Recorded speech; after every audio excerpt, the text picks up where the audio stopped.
Hello, ladies and gentlemen. It is time for the Voice of Yamato episode 31.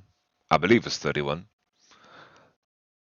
I do not have a better microphone right now, so this is what we have to deal with.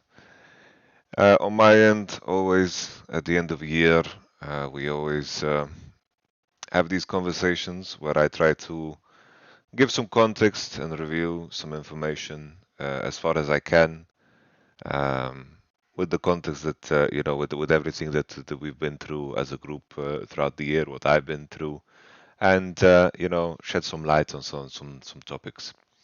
If you're here to find some juicy drama, I would never divulge information that would potentially be framed in a way that puts individuals in a negative light. Not because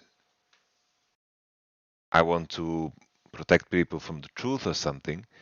It is more about the fact that no matter how much I share, I want to give you guys the full context of the story. Always, when you go through a season, we are a group of people that have gone through a season together, which means that we have spent thousands and thousands of hours together, whether that is eating together or whether that is scrimming together and sharing defeats and victories together. So the only people that will truly understand that what we've been through are the people within the group. Right? Something that I want to preface too is since we're doing this live, I know that usually when we do these, a lot of the questions, the most obvious ones, are being written in chat, and most of the time I will be ignoring them because either I will cover them or I have covered it already. And I want to protect the general, viewership from me being a one-string banjo that just plays at the same note over and over again. Because if I allowed it, we would only be talking for 1 hour about how we came to the conclusion to leave Yuumi open. Nevertheless, I have been a couple of days now in Germany. I've been resting. My jet lag is still heavy, and you know my sleep schedule is a bit of a mess. Probably I could have fixed it if I wanted to, but I have put myself into this state of recovery. Always after seasons, I tend to be very sick, meaning I have like muscle pain, headaches. All I want to do is sleep. Um, it feels like it's the process of my body rejuvenating itself after a gruesome season. I don't remember the last time when this wasn't the case. I believe, yeah, probably the times when I didn't go to the World Championships were the easiest ones due to the time frame where you are free from obligation. But all in all, now I'm kind of in a hibernation phase.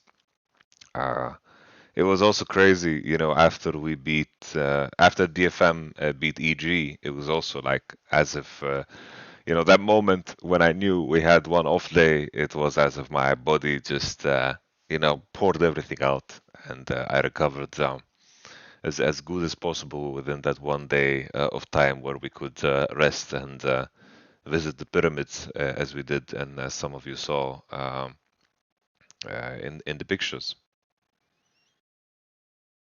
I have the strange ability to be able to push forward the sickness.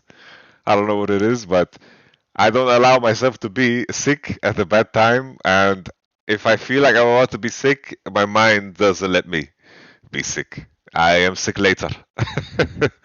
It's like I just if something would be my superpower, this would be it. Like I can be sick later. I know that online there has been a lot of criticism and scrutinism, like scrutinism. I don't think that's a word in my direction, which is perfectly fair and fine. Okay, you don't need to worry about me. Like I have rather thick skin, and I can I can always walk away from a situation trying to look at it as objectively as possible, because in the end, um, my philosophy has simply been do your absolute best, do everything that you can, and after the fact, see what you could do better and learn from the situation the best way you can. This is the only way you can push yourself, push your limits as a person in anything that you do. And also, this is the only way you reach new highs and also how you absorb any experience that you go through as a person. And life works in very mysterious ways where there's a lot of things that is outside of your control that might hit you. So on a personal note, this year was difficult, but it's weird for me to say difficult because in the end I feel like I've been very lucky in my bad luck. You know, there was a situation the entire year I couldn't find an apartment.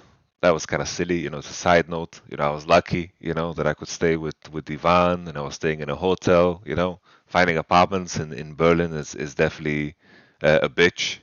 I was hit by a car, which is, I was hit by this car, and I walked away relatively unharmed. Like I was bleeding from my elbows, from my knees, and I went straight into practice.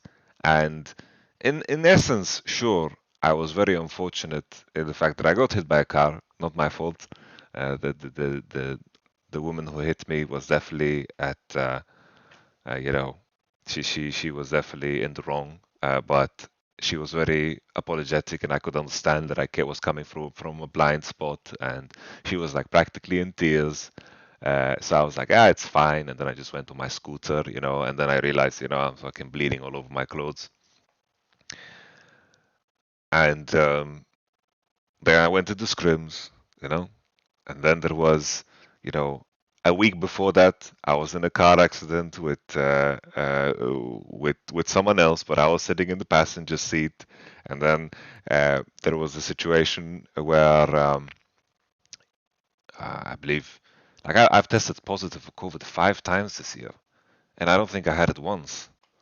That's what's so strange. I don't think I had it once, but I was tested positive for COVID 5 times, which is insanity, which is very unlucky, I'd say.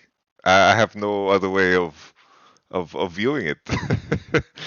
I had false positives, which was disruptive, but that's also something that you just have to deal with, right? And then there was a situation, with my family as well. We were also going through tough times. I don't want to go too deep into it, but it was definitely a challenging year. But considering it all, I walk away feeling blessed. So my family is doing so much better. Uh, things like you gain perspective for what's important in life. Yeah.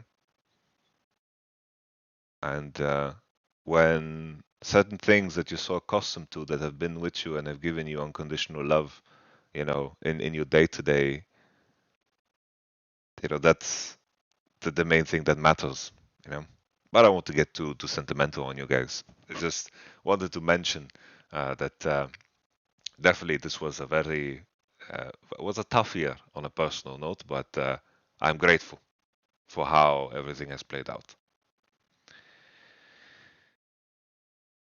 Now, when it comes to more of the League of Legends side, the main thing that people are curious about, I didn't really plan any structure to this. I didn't have a plan in mind, so I'm just gonna, share my thoughts as they come. In the context of the expectations with the investment that was made for this roster and the overall perceived potential of each individual coming into the season, those expectations were not met. Right? I said time and time again that this roster on paper should have the capacity to win it all, which is, of course, always a difficult thing to say because you never know what kind of opposition you would face, what kind of high highs the other teams might hit.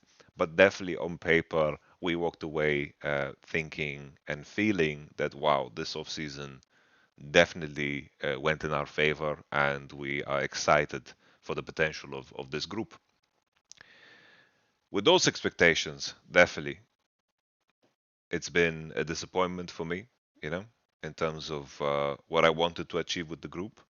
And I can assure you that the players feel the same way, you know. It's like we created this group um, thinking that we would be able to achieve much more.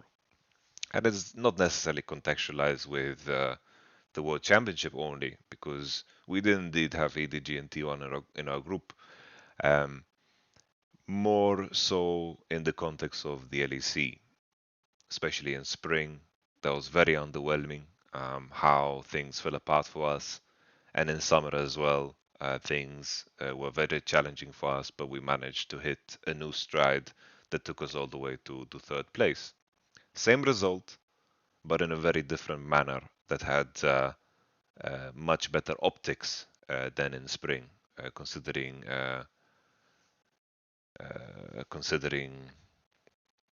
the circumstances that everything occurred in spring.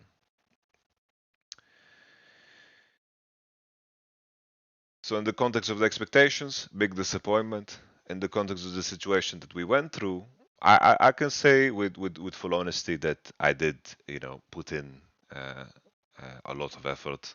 We worked very hard. Everyone worked hard in their own way, and we did try our absolute best to make the situation work and to become a team to fear when it comes to the rest of the competition.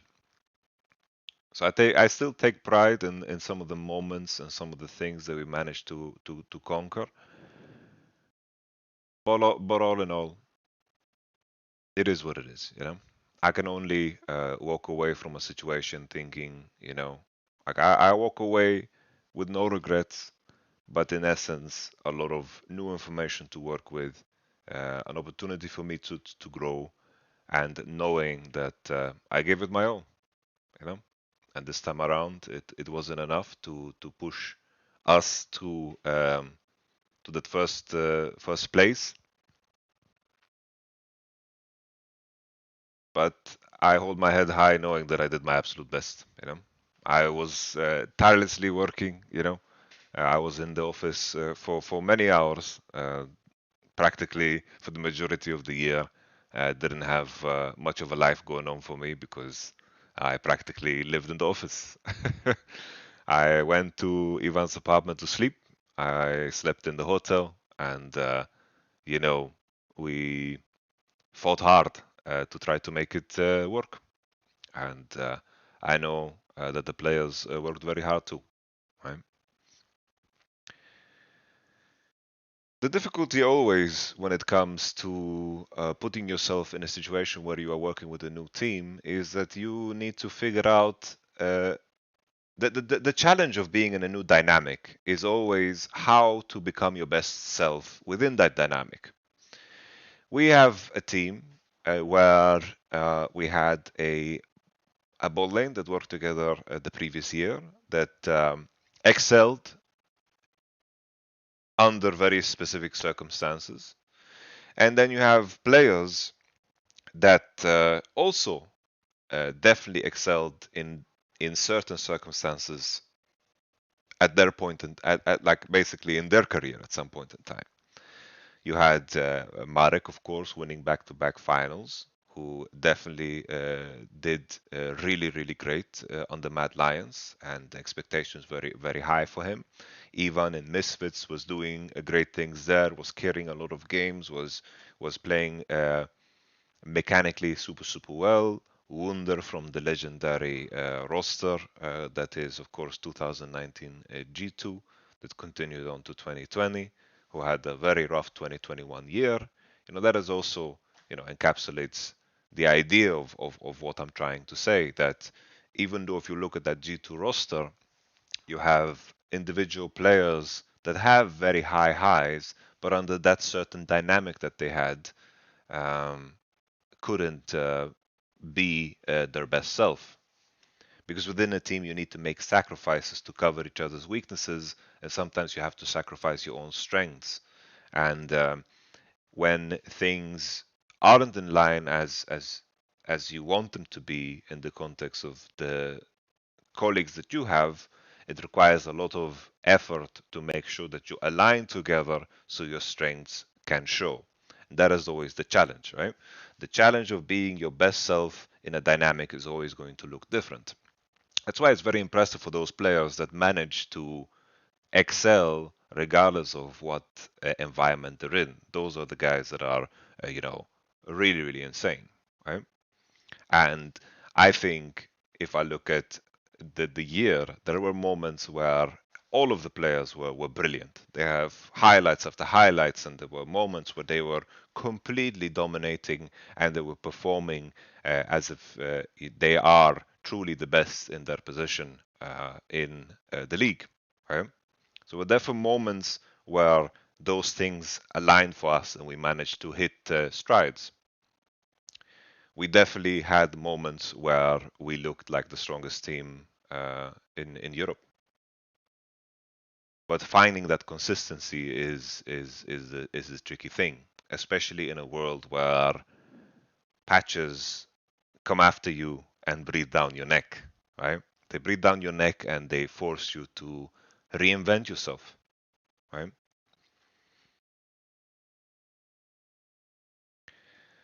So I guess a good place to start is the world's result, right? The world's result. So we went 2-4. We managed to go 4-1 in the group stage for play-ins, of course, and we auto qualified. The world's result, I think, looking at you know the matches that we played, I think we managed to figure out the meta super well. We were very early with recognizing the strength of Maokai. We were very early to recognize the strength of Aphelios and Ornn. There was also the Azir that we managed to snag away 3 games in a row before teams started banning it away. The main thing for us, maybe I shouldn't start with Worlds because everything kind of bleeds into one another.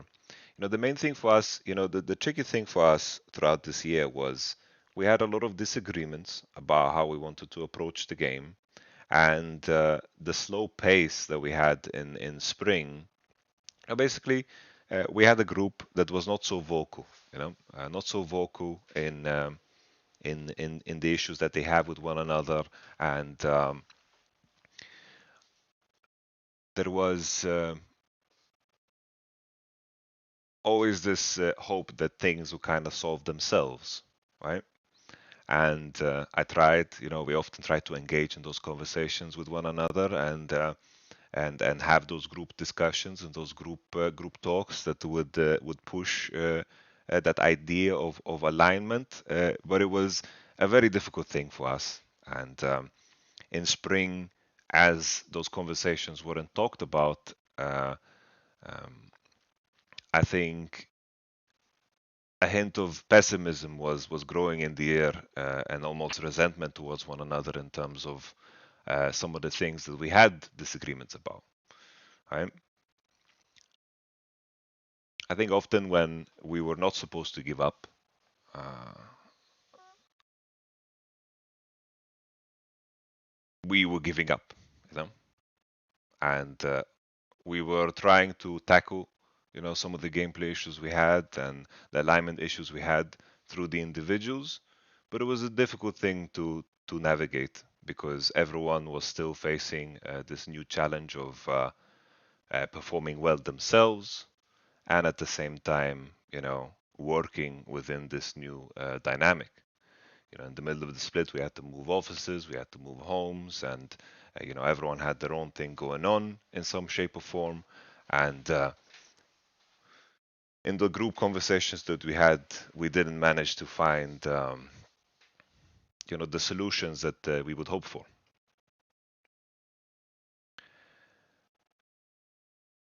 And I believe when we managed to play well, though that it was the moments where, as individuals, we could look at our group from outside and solve some of the gameplay weaknesses through draft and through individual play.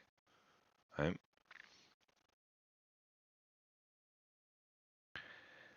And I think our bad start in spring definitely bled into everything else. You begin to put certain teammates in certain boxes, and the idea of growing, the idea of becoming stronger, becoming better, that becomes much more distant. You know? So we were always fighting that pessimism. You know. And then the conversations were always around: should we um, should we face those problems head on and go through this gruesome process of I didn't do the ads, guys. Should we go through the gruesome process of going through that and having very uncomfortable conversations, which I truly believe in, or should we conserve the energy of players and live to fight another day? And I believe in the approach to where you should fight, and you should fight, right? And there comes a time where, as you come closer to those matches, where you have to band-aid fix things um, in order to perform, right? And we were always in that constant state of we have to perform, we have to perform. The games matter, the games are so important, because losses were very harsh for us, especially in spring, and then less so in summer, right? In spring, we were very uneducated about each other in terms of what works for one another and what doesn't work, right? Our year was a story of survival rather than pushing for new heights. And that's, a disappointment in itself. But there were moments where I took decisions that were, for the short term, better. That probably, looking back at it, these were certain things that need to be put in place in the right manner from day one. You know.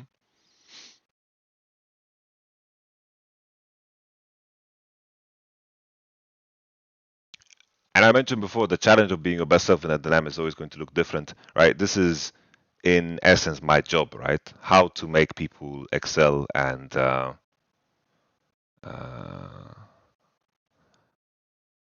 excel in a certain dynamic and reach new highs for myself and also for people around me. And always, if you look at my past career, I've always been a lot more effective in summer than I have been in spring.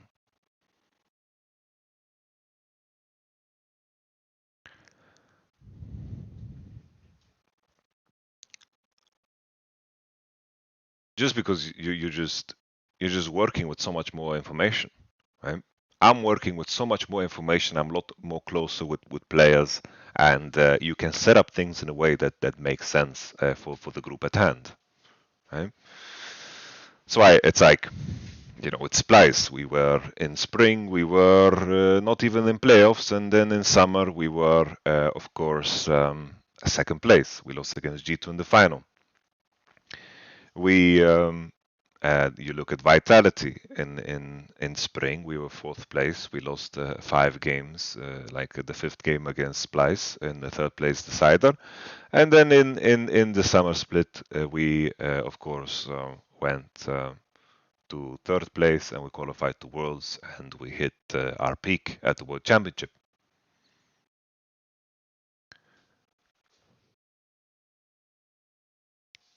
Then there's also the example of FNATIC of last year, right? In spring, we had plenty of issues, right? A lot of luggage from the past year that was very hard to decipher as a person that comes from outside. but then you jump into it and we try to deal with it as a group, right? And there was already a lot of preconceived notions about one another within that group that made that group very heavy and hard to handle, right? Not due to any individual, just due to how things were handled in the past that set up the assumptions and the expectations for what challenges would come. It's hard to break out of those boxes when someone has broken the trust in a way where, you know, like let's say you have behaved a certain way in a context or in a friend group. To break out of that context is a very difficult thing. If everyone views you that way, it becomes very easy to behave that way, if that makes sense, right? So Spring was very difficult because we dealt with all the luggage of the past, FNATIC roster with Selfmade and Whippo and Hilly, right? And all in all, we made changes coming into summer. We took the risk of Whippo Jungle, right? And things panned out, because we were aware of a lot more. We had a lot of more information to work with, and we made it to the finals. Once again, we lost in the finals against a very strong Mad Lions, but in summer, I felt a lot more effective because you are working with so much more information.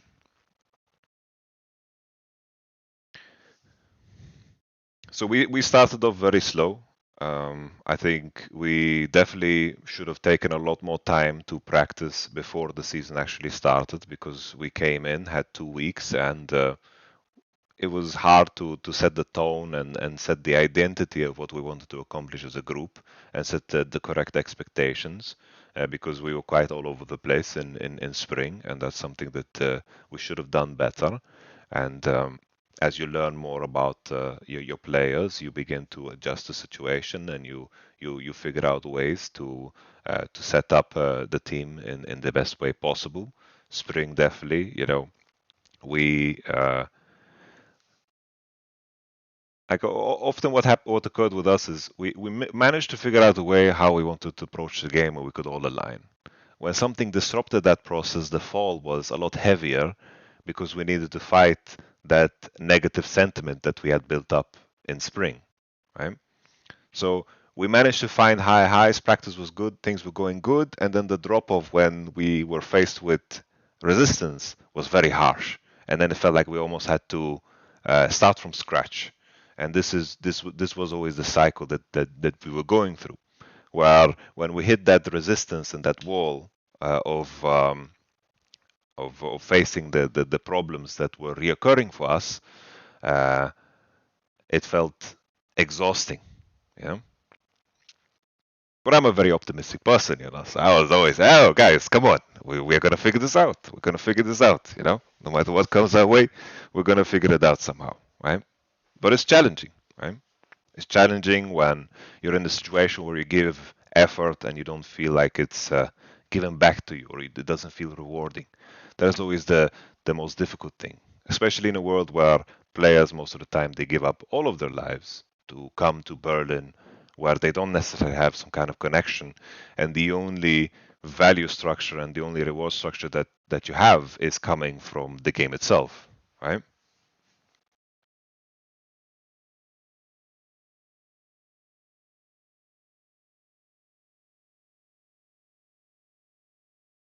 So I mentioned before, right? We had a non-vocal group. The pacing of the spring split was definitely wrong. Practice was very difficult because the expectations of each individual was very different of what we wanted to achieve in practice, um, which made it difficult for us to grow as a group together in terms of our alignment. So a lot of the improvement happened on an individual basis, right? There's other ways to improve at the game than just getting the most out of scrims, right? But scrims is a very essential part of that. We had, a lot of conflicting ideas. Not conflicting ideas. I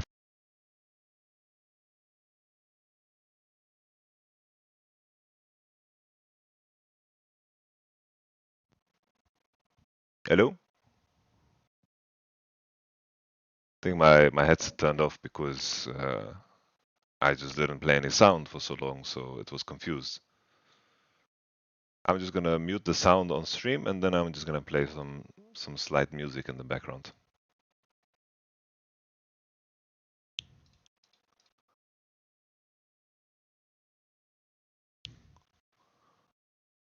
I don't remember what I was talking about. Can someone help me? Help me remind me of what I was saying.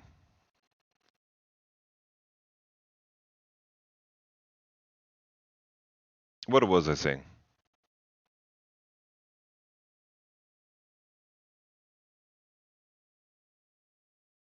Oh yeah, conflicting ideas. That's one.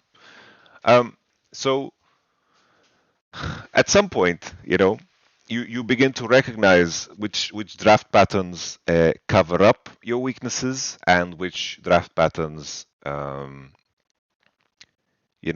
you to showcase your strengths, right? This is what you figure out in time. This is essentially your identity, right? What are those draft cases that allow you to hide your weaknesses and truly highlight your strengths, right? What are those draft patterns? And often, like if you look back at our 5-game lose streak, often what occurred was we had this image of ourselves where we believed that we could uh, counter the enemy's best strategy or figure out the next meta move. And sometimes we put ourselves in positions where we would fall over the same. What is something that you could fall over? We fall over the same hurdle over and over again. I think it was especially evident in our 5-game lose streak. Let me just pull it up as an example. Let me see. 5-game lose streak.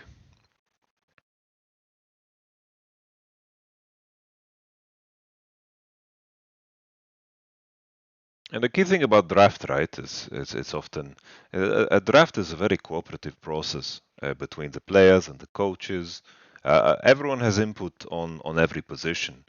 Like if we pick Yuumi or ban Yuumi or don't ban Yuumi, it's by majority decision.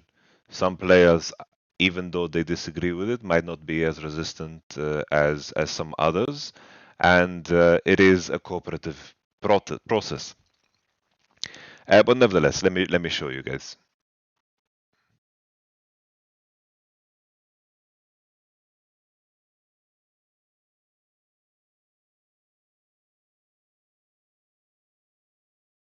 Europe, pick and bans. Summer season, pick and bans.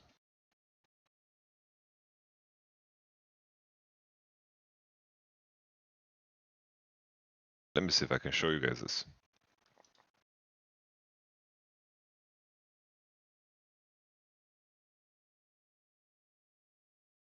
Oh, you guys see it?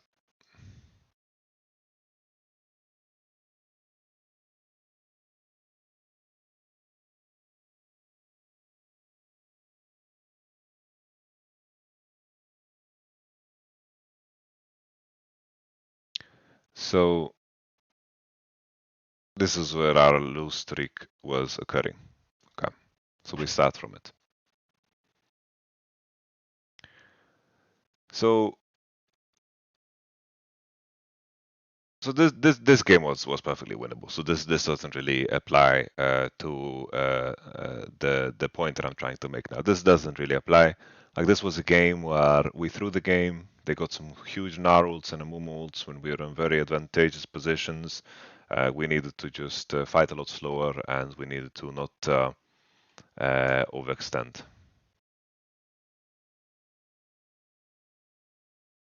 Is that better?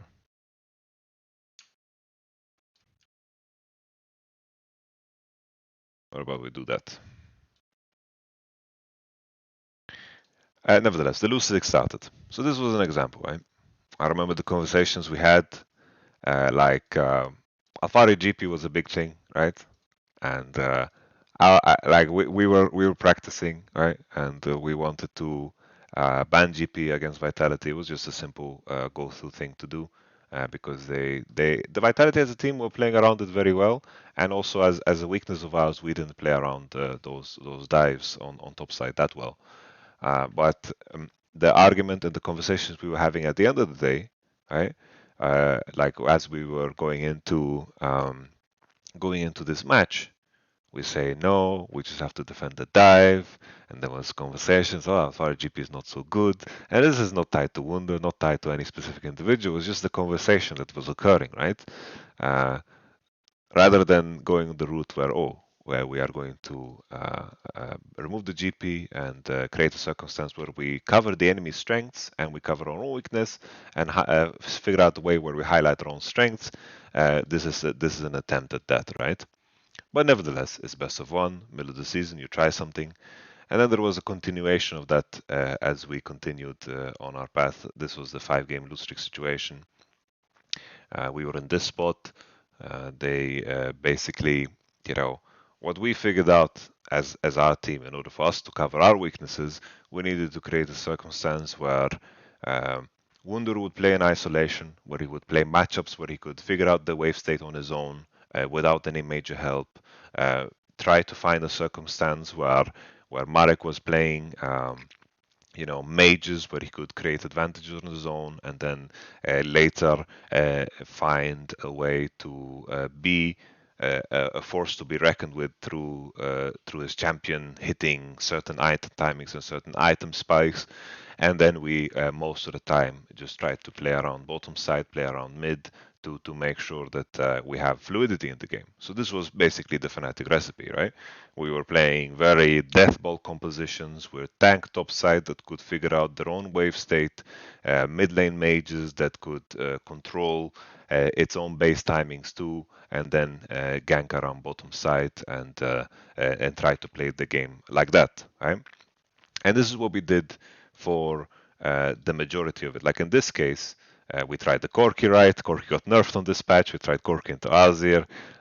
It didn't work out for us. In this case, I remember we played the Vex into the Talia, and this was when Talia Trundle was completely running rampant, right? And then we were playing Tam Kench, and we were doing a lot of things that didn't really fit this identity of ours. But this, we were still in the process of figuring out that identity, right? We're still in the process of figuring out that identity, and you could see it a lot more clear as we are heading into the last week, right? Okay, we had Gwen was pretty OP still here in this patch. We had the Poppy. The Poppy was a brilliant pick for us. We had the LB, which is a classic enemy showing Cannon and Zeri already, and Trundle. So it means that the LeBlanc is going to have a lot of value, right? They went for the Kama mid. And then we had a similar situation here where we have the self-sufficient top side, the heavy scaling bot side, where with some sense of attention they can do good, and then you had the strong mid laner for Marek. Right? Similar fashion, we had the Ornn here in the game, Ari, Renata, Zeri into Sivir, with the enchanters being banned. No one picked Lulu here for some reason. I don't know why no one picked Lulu. It's funny always when you look back at draft and it's like, what the fuck? Why did no one pick Lulu here? Like Lulu is, I guess Lulu. We were so smart to ban it here, but nevertheless, we continue. Okay.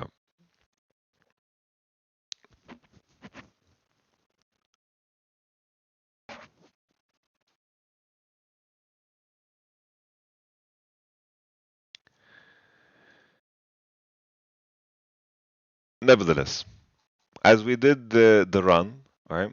Now we come to the conversation about Yuumi. And a big thing for us, if you can see, like already here, right? How we treated Yuumi really different. It was different depending on the team that we faced. So against Excel specifically, with Sivir out and Zeri out, we didn't care too much for Yuumi. They went Nyla, which is fine, into Lucian Nami, right? But we were perfectly happy to play that situation. Lucian Nami, in my opinion, is a very fucking strong lane, and I think in cases where you can set up Lucian Nami to have a good lane phase, in a lot of cases it is very worth it, right? Excel is a team that has a lot of depth in what they play on bottom side, and in situations where you can face a very known quantity versus an unknown quantity, we were a lot more comfortable facing the known quantity. So keep in mind, this is Yuumi that was not buffed yet, right? Of course, we lost this game, but we were very far ahead, and the only reason we lost was because we misplayed a very big team fight in mid lane. It wasn't necessarily tied to Yuumi, right? In the next game as well, Sivir Yuumi. This game was a lot more one-sided. We got Dove on bottom side. Sejuani did a very good timing gank on the bot lane, which put us in a situation where Sivir Yuumi is ahead, right? So the main thing against Sivir Yuumi, you have to play very good around the early game, because if you fall behind against Sivir Yuumi, it's going to be a very difficult game to play, right? But in essence, Sivir Yuumi, while it's a decent lane, it should have some weakness in terms of how it is going to be played out in the early game, right? Nevertheless, this game we got dove by Kled on level 6. Like they had a pretty decent thing going on here. This was a good game from Excel.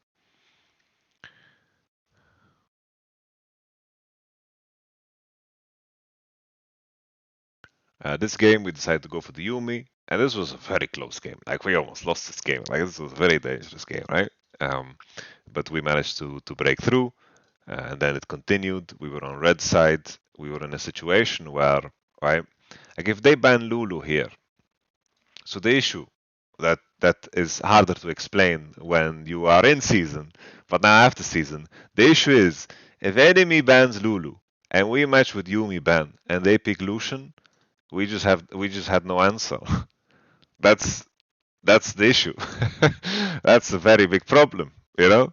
It's like if enemy bans Lulu here, basically our draft conversation was, guys, if they ban Lulu, we cannot ban Yuumi because we don't have an answer to Lucian Nami. And this was the meta at the time. And then everyone's like, why the fuck is Yuumi open? You're banning Sivir, but you're not banning Yuumi. And even here, they could fuck us in the ass. Like I was very scared here. I said it after the fact. I was like, guys, we cannot ban Sivir because if the enemy first pick Lucian here and they're willing to play Lucian Yuumi, I I think we'll be in trouble. But nevertheless, we were in a spot where if they only ban Lulu, we couldn't match with Yuumi ban because we would have no answer into Lucian, right? This is one of those nuances that is very like, how am I supposed to say this publicly, you know?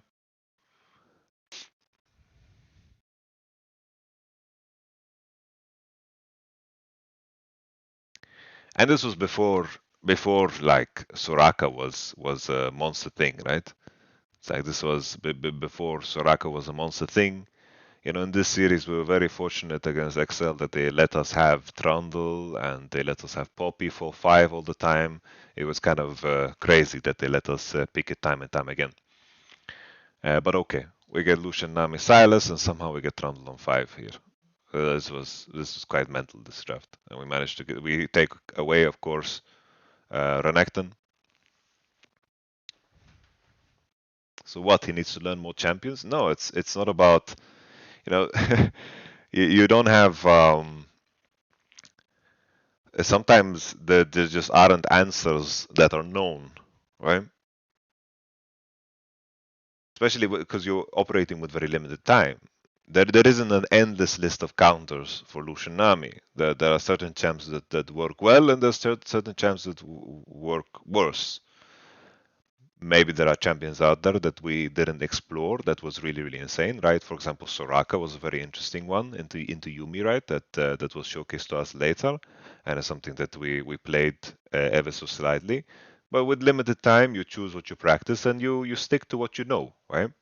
Because it's better for us to be in a spot where we play Lucianami into Yuumi, Lucianami into Yuumi. This is a known quantity for us, right? Here. So we are going for it because it's a known quantity. This is something we practiced and we were very happy and comfortable to play. Uh, so we went for it. Right? That's also a very important factor in this. It's like I'm not going to draft a situation which we are very unpracticed on or uncomfortable on just because on paper it's really really good, right? Because you can get easily stuck in the theoretical conversation of it. Sometimes you have players that are very nimble in their way of playing, and some players require a lot more repetition in their play in order to go right. Whose idea was it to pair Kalista with Soraka? This was something that I believe Rogue did first.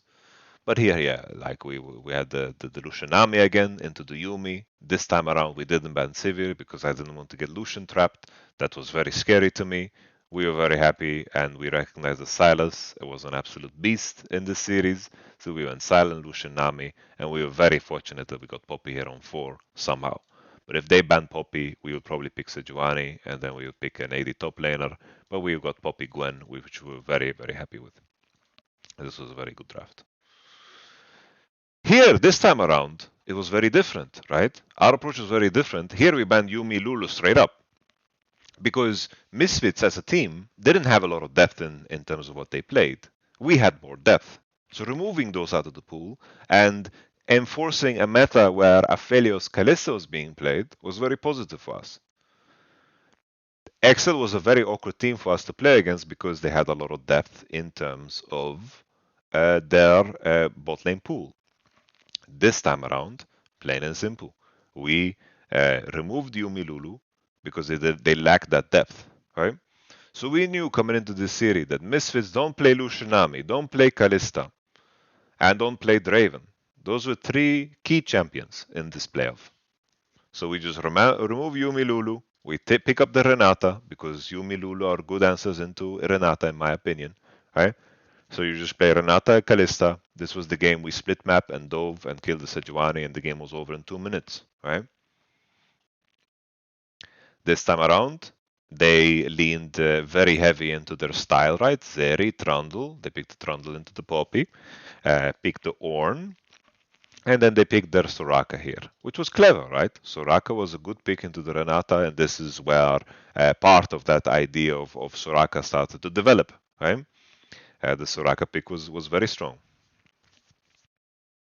And then we continued and we just went for a different approach in terms of how we prioritize our champions, and we put ourselves in a position where the enemy didn't have an easy time of picking the Soraka, but they banned the Renata themselves, which made us shy away from the Kalista case, and we went for the Zeri case, and we were very happy to play Zeri, right? So it always depends on the preparation, right? That's why, like, I want to tie this together with Yuumi. And then we went on here. We knew that Mad Lions was not that big of a Yuumi theme, so we were perfectly fine with giving that up. Um, they first picked Yuumi again. Here was a little bit different, right? Because the Yuumi Aatrox combo was quite powerful, and that's not something that we should have given up, right? Due to how Aatrox's ult works.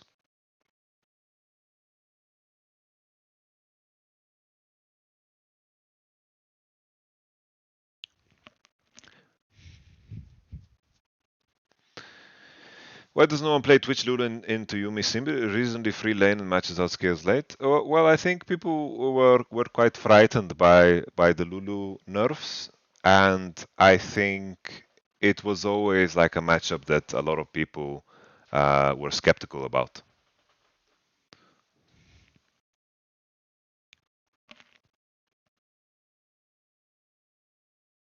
Nevertheless, we continue. So this brings me. It's like you can clearly see the pattern in how we like to draft. We like to draft strong both lane matchups. We like to draft self-sufficient top laners, and we like to just pick the strongest mid laners on the patch, and and have a jungler that can be relatively active on level 3 and be quite efficient with very low income. That was our identity, right? And as we move on to Worlds, right, you could see a very similar pattern when it comes to us at the World Championship. So eventually we faced the wall, right? Like before we jump to Worlds, I just want to mention, our series against, of course, Rogue is a very important one. Eventually, Rogue, what they managed to do, right, is that they could match a lot of the champion picks in terms of our approach. This time around, right, we got Yuumi, Sylas, Zeri, which was very big for us. This is something that they changed right away. They removed Sylas, they removed Yuumi. They tried, and then they took the Lushinami away from us with the Trundle. We took Poppy, of course, because we were frightened of the Michael Jarvan of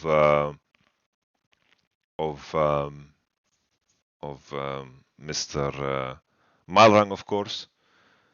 And then we went for the Aatrox, Orianna. There was a trade of the mages.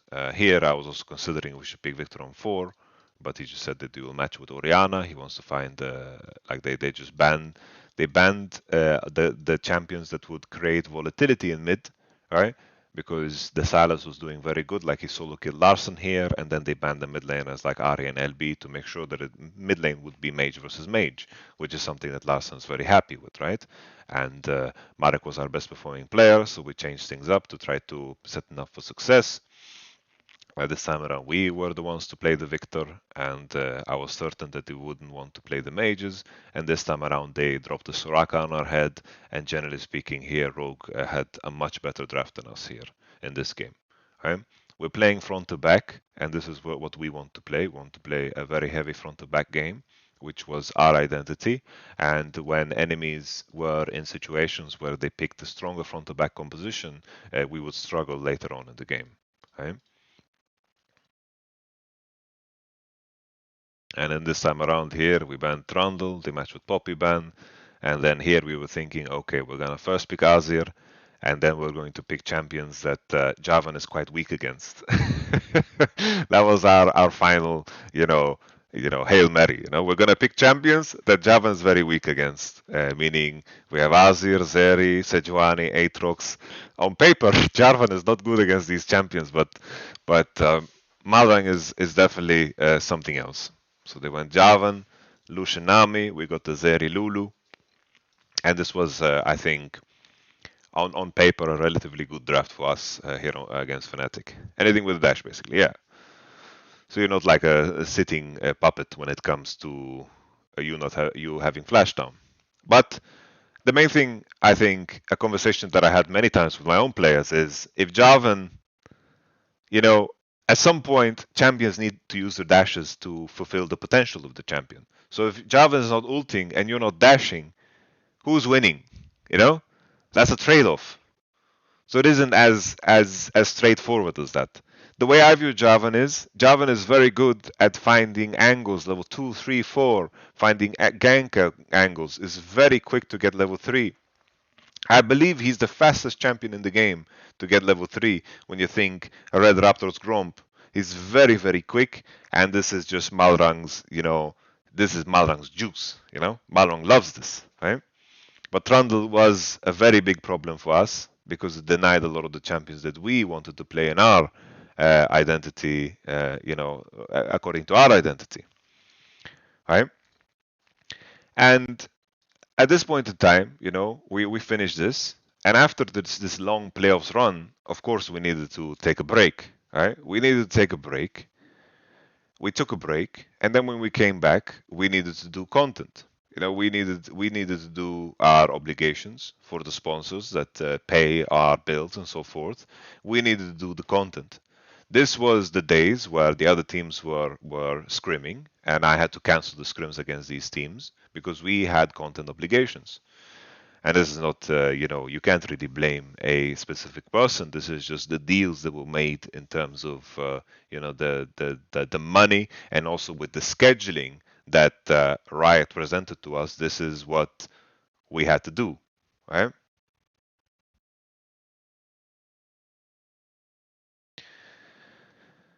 And we, of course, from my end, I want to practice. I want to become better. We wanted to scrim against the other teams. We couldn't scrim earlier because no other team was scrimming earlier. When all the EU teams were back in action, we had to do our content. But at the same time, we had players that got sick, and this was the moment where we hit with the COVID, right? So basically, I tell you guys this. Last year, finals was 29th of August. Okay, 29th of August, and we playing started 5th of October. Okay, Last year we were not in play-ins, so we started the tournament, I believe, 13th of October, something like this, around this date, which means that we had 1.5 months of doing everything that we wanted to do in preparation for um, in preparation for you know the World Championship. Plain and simple. It's like we had a lot of time.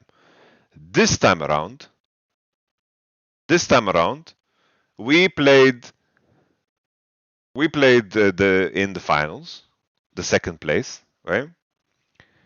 And we had to play play-ins. So it's very different from, for example, Mad Lions that finished 1 week before us. They finished 1 week before us and they were in play-ins. We had to play one more week. We had to go to Sweden, Malmö, and play the best of five, and then stay there till the next day. And then we had to go to play-ins. So the difference for us this year was that we finished. So basically, 12th September, we had our flights back. 12th September, and Worlds started 29th. If you count the days there, it's basically a little bit more than 2 weeks. And this is not counting travel days. This is not counting all the other days. Like we took some rest days, right? Because we had a very rough schedule, right? Because we played through the lower bracket and we needed to rest. If we didn't rest, it would have been a way bigger disaster than you see at hand, right? If we wouldn't have rested. So we had COVID, right? After Malmö, I think there was some COVID lingering around. We got COVID. We had two players that couldn't travel in, and I was banking on those practice days. I was banking on those practice days. Yo, we're gonna go to the World Championship. I booked scrims against DRX, scrims against RNG. We have a total of four scrim days. Sorry, 4 scrim days where we're going to be able to practice in preparation for the World Championship. So I set the sentiment, okay, guys, we're going to have to level up as the tournament goes. The tournament's very long. We don't need to peak right away. Performance is important, and it's very important that we're sharp on what we're drafting and we stick to our strengths, but we try to build on it as we go, right? And then we were, of course, two players were not there. They were stuck in Europe due to COVID, and we were scrimming with Bean and Coach JJ at first, and then we were flying in Rux because the man was on vacation, and then we screened with Bean and Rux, and then we tried to make the most of it, We go through the matches, and we never truly absorbed what we needed to absorb after the Rogue series. We were still the same team that went through that gauntlet, right? Honestly, Coach JJ is so fucking insane. Holy shit. What a good player. Man, how he speaks and how comfortable he is and how smart he is in regards to the game. Fucking top tier, man. Top tier, Coach JJ. We were struggling in the scrims, right? Because we were playing against fucking DRX and RNG. But the man is top class. Top class of a player, man. Really, really good.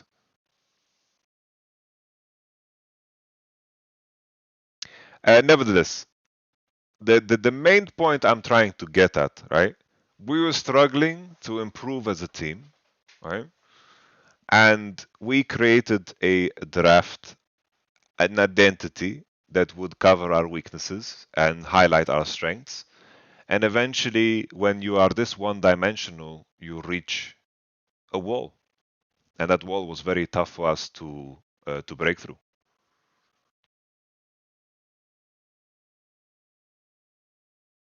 Very tough for us to break through.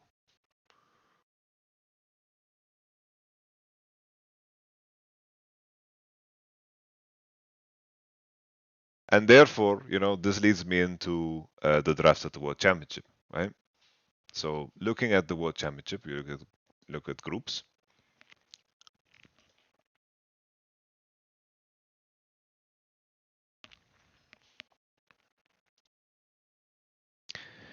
Looking at the first initial draft, right? It follows the same pattern of thinking, right? We had the Maokai, we had the Aphelios, we have the Azir, Renata Orn. The enemy team kind of completely ran it down on draft. I'm not gonna lie. They are picking LB and Misfortune into full tanks, right? We got the Maokai over Sejuani.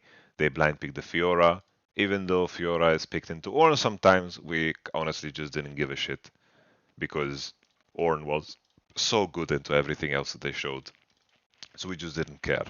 We were very happy to get our Azir on 3. Our intention here was to counter pick enemy mid, but also very certain that C9 they like to pick bot lane 1, 2, 3 together with their jungler. So uh, this would be the circumstance, and this was a very strong draft for us because it followed our identity, and the enemy was very unaware of this. Right? We had all of the juices that we wanted. Strong bot lane matchup with counter support, strong mid lane champion that has good scaling points and good impact later on in the game with CS advantages that he can accrue, and then a very self-sufficient top laner, right? And a jungler that functions with very low eco that can hover for his lanes when necessary, right? And we continue.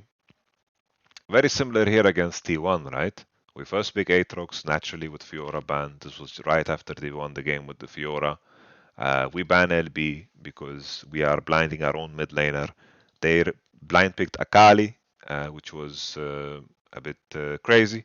They invited the Poppy. We picked the Poppy and the Azir, and then we got Lucian Nami on 4-5, which is, very premium for us. We had a lot of success with Lucian Nami, and we were very happy to be in such a draft situation.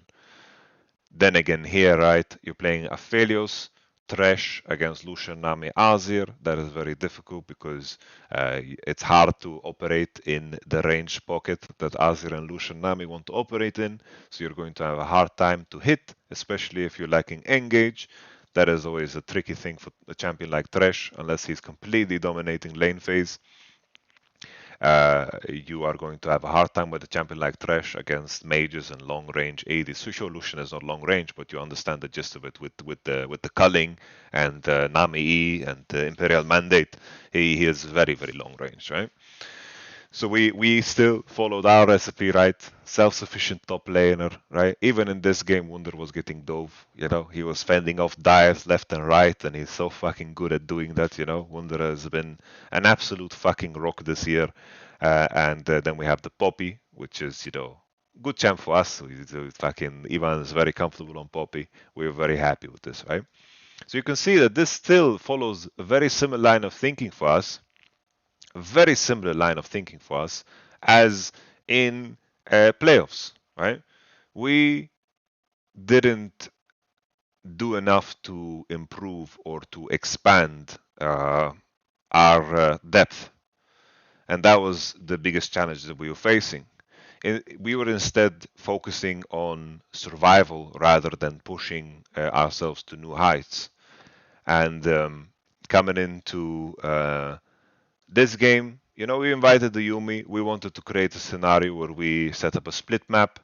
I think the moment the enemy indexes so fucking hard with the Lee Sin Gragas to try to set up a case where the enemy can play the level 1, we should have just been happy with Victor Flash. Maybe even go so far to pick Soraka here instead of Renata and just have the stronger composition and just win the game without any type of shenanigans. But we wanted to try it with the nature of best of ones. We wanted to go for it. With how Victor was moving forward, I can maybe show you guys in the replay. Let me see here. ADG versus FNATIC game 1.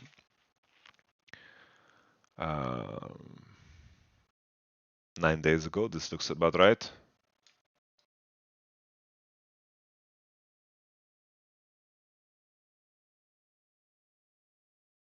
So the crazy thing in this game, right? In this game, we felt very comfortable.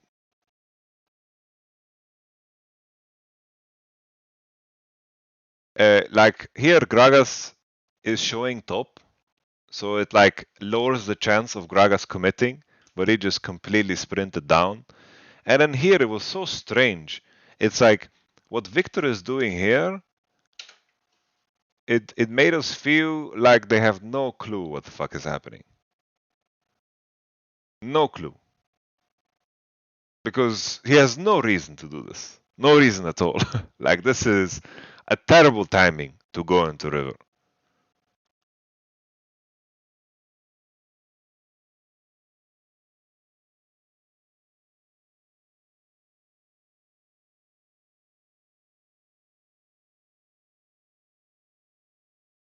But the moment Sivir is spotted here, I think it's a good time to call it off.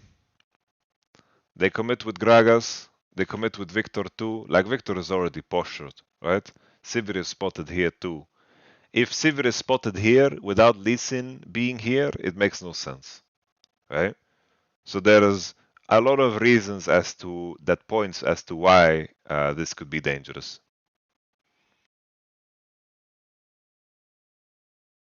Victor is going into mid, and we walk up way too far with Poppy. Like we need to, like if we want to play this, we need to use the red buff to block. Like here, Ivan is losing way too much HP, and then we just got fucked here, right? But the main thing is like they pick Lee because Lee is a very strong level 1 champ. They have the Gragas right to just play the game. But if we play the standard game here, um, the main thing for us why we wanted to invite the Sivir Yuumi is because we would get the Azir away from Scout, and Azir is very good into Sivir because Azir is outranging and can trade hits with Sivir without a reply, right? But yeah, after this happens, this is a very tough game for us. But then again, if you look at our draft, it follows a very similar pattern, right? We want to have that strong laner, right? Why ban Kate if you leave Yuumi open? We were very scared of Caitlyn. Like, really, really scared of Caitlyn. Against the teams that were, we had very, very limited practice. And we were very scared of Kate. We were worried about Caitlyn lane and us just being pressured on the tower bottom side. And this is not something that we would be that good at dealing with as a team. So we wanted to invite the Yuumi, make the enemy team predictable in terms of what they pick, and then create a strategy around that. We continue. The first game against C9, they read us, right? They read us. Someone asked why don't ban Sejuani. Well, on red side, like here we banned Seju because the enemy bans Maokai, so there's no trade to be had, and we could just pick Poppy clean. So here we had room. In this game, like in this one, we knew that there's a chance that the enemy is going to go the Orianna route. They banned Yuumi, Azir, Caitlyn. We banned Varus. It was a kind of throwaway ban. Like we banned Varus basically to like we were thinking about which ADs we would want to ban 4-5 for our failures, and Varus came up, so it was just like a preparationary ban in the scenarios that we would come in. Here we picked Victor first pick, right? Victor was something that we did really, really well with, and Azir was banned. We wanted to create a Victor situation. Enemy went Ornn Orianna. So they took a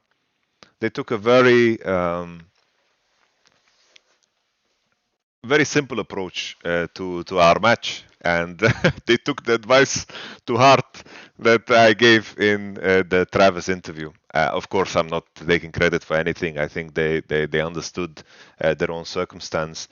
Like here, they went the Ornn, Orianna, Trundle. They went the Rogue route. They looked at what worked for Rogue against us, and they just went with it. And it makes a lot of sense what they did, right? They went Ornn, Orianna, Trundle, and they knew pretty much that most of the time we want to play a tank top. Trundle is going to be good into that, and Trundle is relatively good into the champion pool of what we like to play. Um, in the jungle, especially when Graves is removed. So they picked Trundle on 3, ban Graves. In hindsight, here we definitely should have just picked Trundle or Graves together with Maokai 2-3 and drop AD. But we had some concerns about what the potential matchup could be on bottom side. Here in this game, if you guys remember it, we lost the game on Herald. The game was just fucking done and dusted. If the enemy team is Ornn, Orianna, Trundle, Jinx, Lulu, you're not gonna make any comebacks. You're not gonna make any cheeky team fight plays or anything. Um, you know, uh,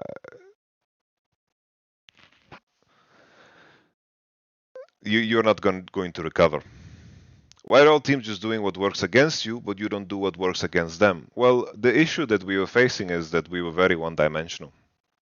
So when you're one-dimensional, you have less options to adjust to the enemy. You can do things, within the sphere of that dimension you've created for yourself.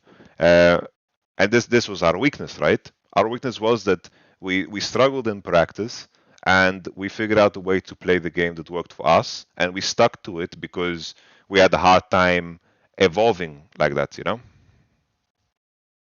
How are you one-dimensional in a year of league? Well, I'm taking the context of playoffs and now. I'm not necessarily looking that far back into the past, right?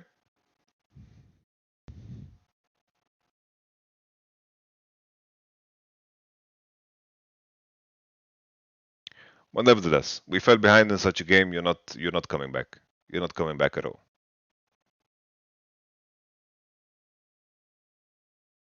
Well, that doesn't really answer this question. Well, it does. If you find success only playing a certain way, you're not going to, like, just because you're better off playing towards the same way against a certain opponent than trying to adjust to that position when you have proof that trying to change things up too hard is going to be to your own detriment.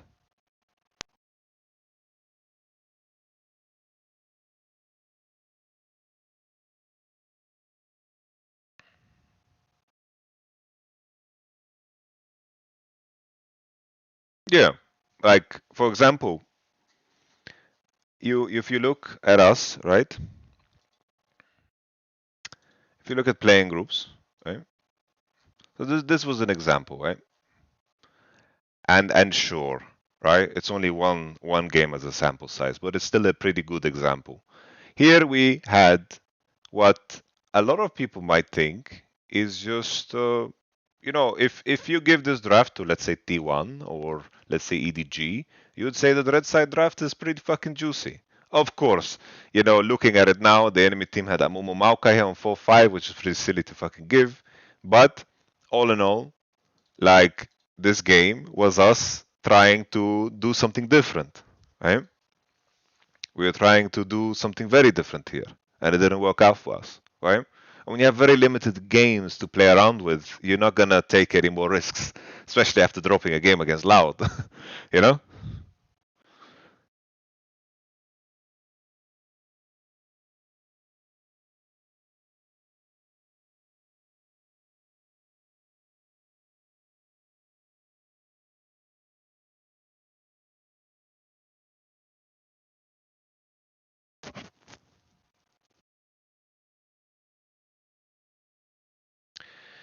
The main thing is, in this conversation that I think that a lot of people will miss is, of course, Wunder is a player that can easily play any champion that you give to him. He can play fucking Quinn, Pike, Fiora, Camille, Jax, Kled, Ornn, Seju. He can Timo, LeBlanc. Bro, we were flexing LeBlanc. We were considering flexing LeBlanc. You could see him play in fucking Champions Queue. You could see Wunder he was playing Ivern. My man was playing Ivern top, and he was solo killing Burdol, playing Irelia. He was ready to play everything. But when you draft a certain way, the whole team needs to adjust, and the whole team needs to play a certain way. The moment the Fiora is in the game, everyone needs to adjust to that Fiora. It's not only tied to Wunder. And this is the main thing that it comes down to when it comes to figuring out how the dynamic of our team worked, right?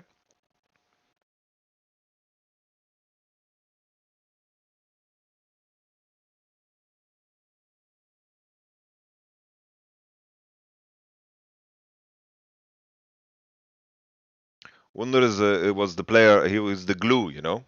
He kept things together.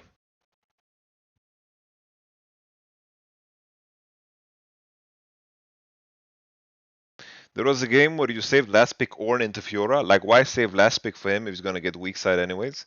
Because sometimes you prioritize other champions. Sometimes for the game or for a specific lane, it's better to blind pick first rather than counter picking, because there are certain bans that are in place that makes a blind pick so strong that the answers might be removed. So picking fourth pick might be a more premium spot than five picking in that case. So it's not that black and white. But nevertheless, we continue. Main event. Big events.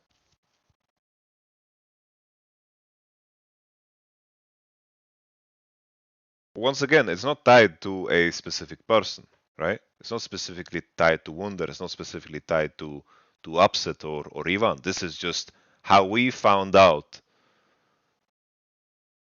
we will be the most successful within the context of our team, right?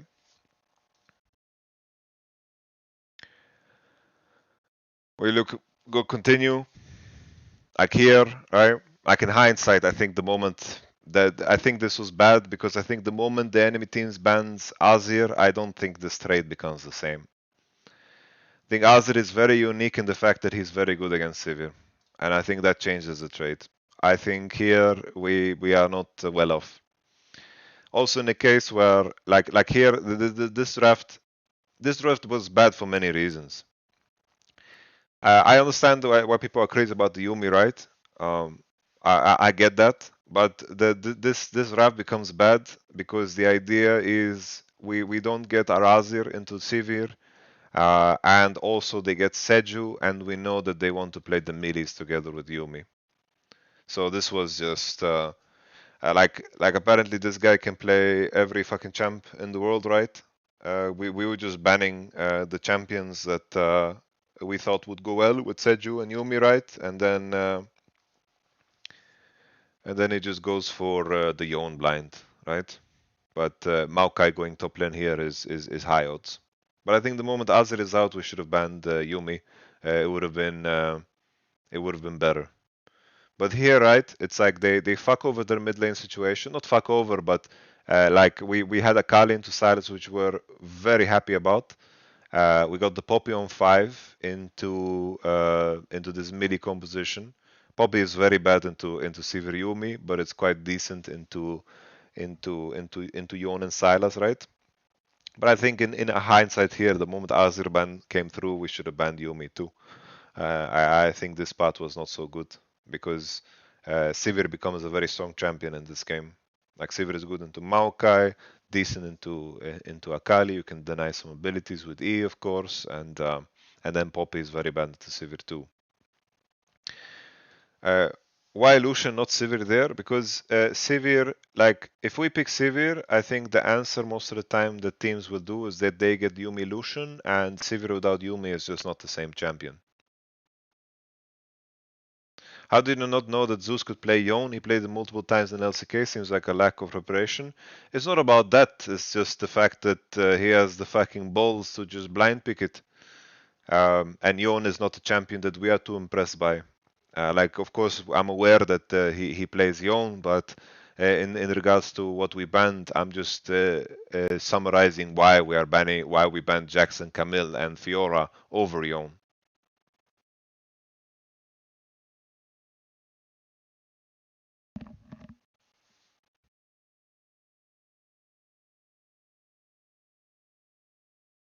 During the game when Humanoid was so ahead and Silas was so behind, why didn't we just dive in on CD? We did dive him, right? We dove him, and I think a big problem for us that game was that Basically, we lost that game at Herald, and then we kept dying bot to Yuumi ults and to Seju ults when we really didn't need to. And if you fall behind against Sivir Yuumi, you're going to have a big problem, right? And then finally against EDG, we followed that same recipe, right?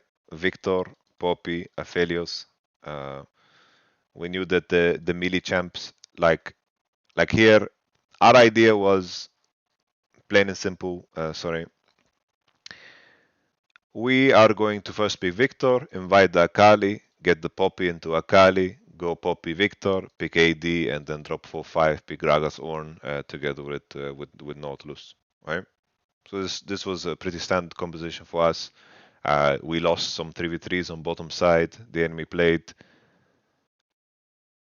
um, and then the enemy was ahead, and they rolled over us, right?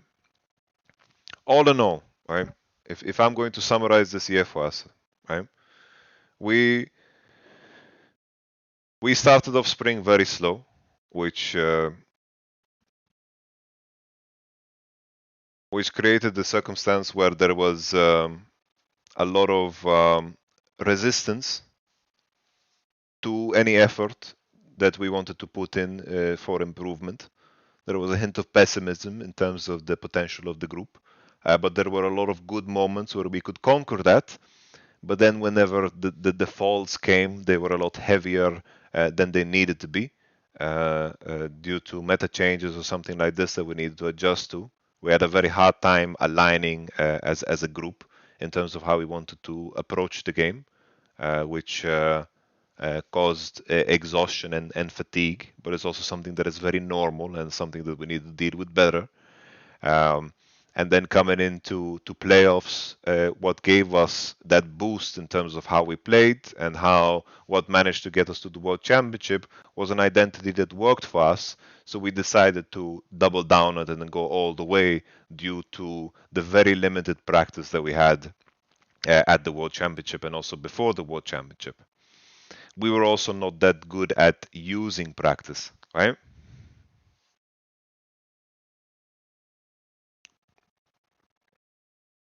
So a lot of our improvement came from individual practice and individual conversations and so forth.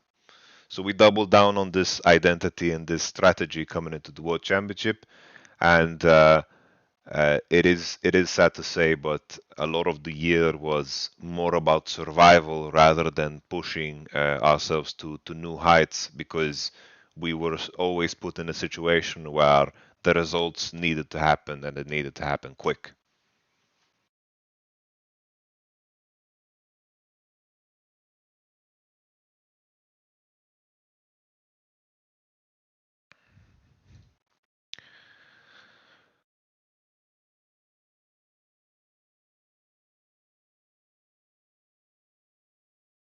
All in all, always, no matter how strong players you have, you need to figure out ways how to align. You need to spend a lot of time together.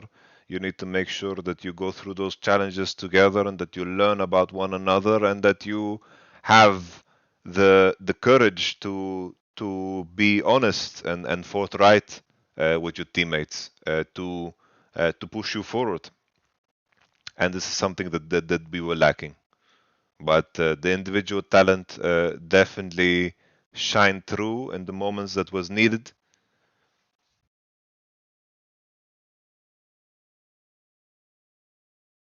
And I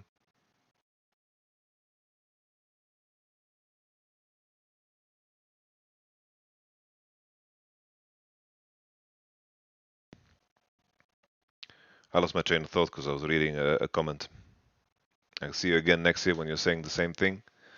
Well, I can understand why you see it that way.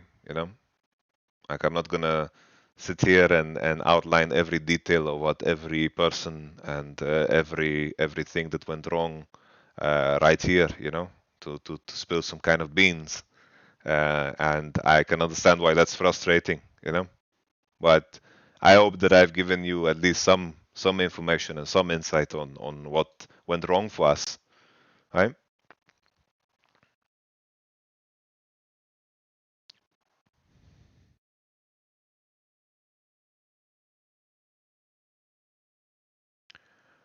I think individually was a still I rate um, everyone individually very highly.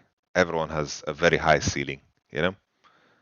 But there are certain things that you learn that each person needs in order to perform.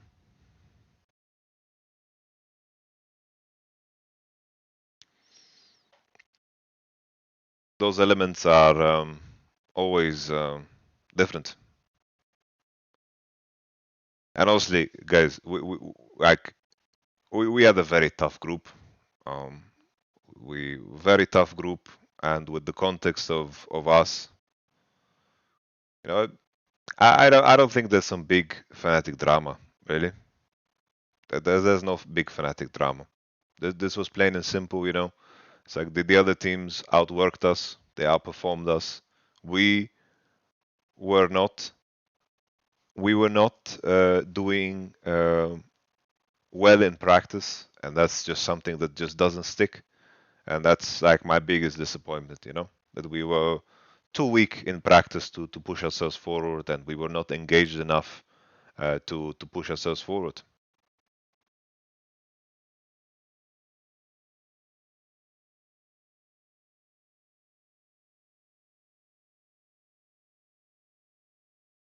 Can you tell us the impact of Rox in the team and what does he offer to the squad? I think Rox was a very good person to have with us because he bonded very quick with a lot of the players. He was there as a friend, as an additional opinion, and when he was playing with us as well, he fit a need in a way that made it very easy to implement him. He was very easy to talk to and performed very good, very good.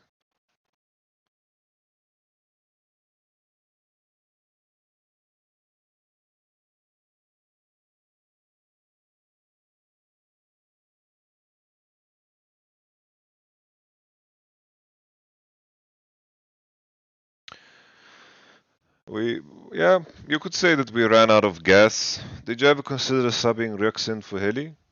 You know, as a coach of a team, these are elements that you always have to consider. You know, it's just the natural process. You have an obligation to consider what will give you the best options, like options of succeeding. You know, but on our end, you know, you have to look at the opposition.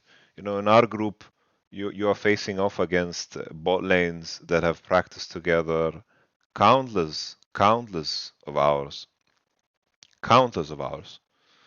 And the only way to compete up against that is that you need to also send in a bot lane that has practiced together countless of hours. You know, you don't get away with anything against a bot lane like Viper, Mako, and Gumayushi and Akaria.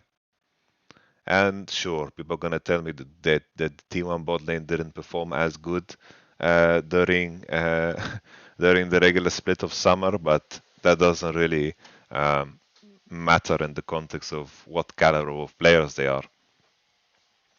Because looking at these three games that we lost on the day, a lot of those games were lost in the first 10 minutes of the game, and that's where you are going to be challenged the most on that quality.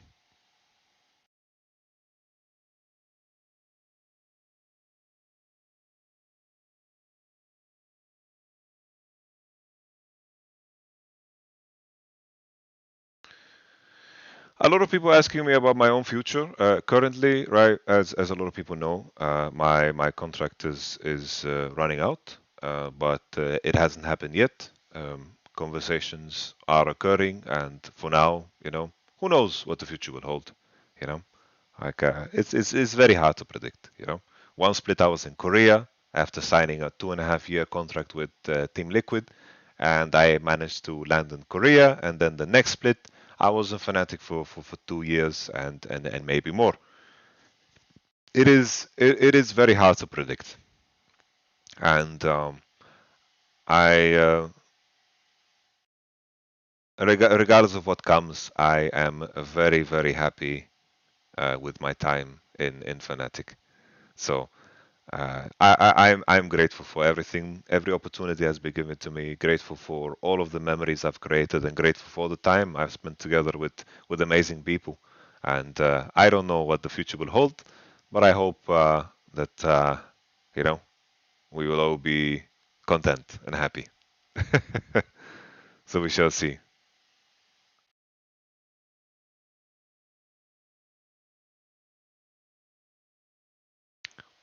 I was thinking as a final part of this, as a final part of this, you know, Um, well, not final part of this. I kind of want to talk about two more things, but to round off, you know, I always get those comments like Yamato says a lot of things without saying anything. It's me trying to dance on the balance of not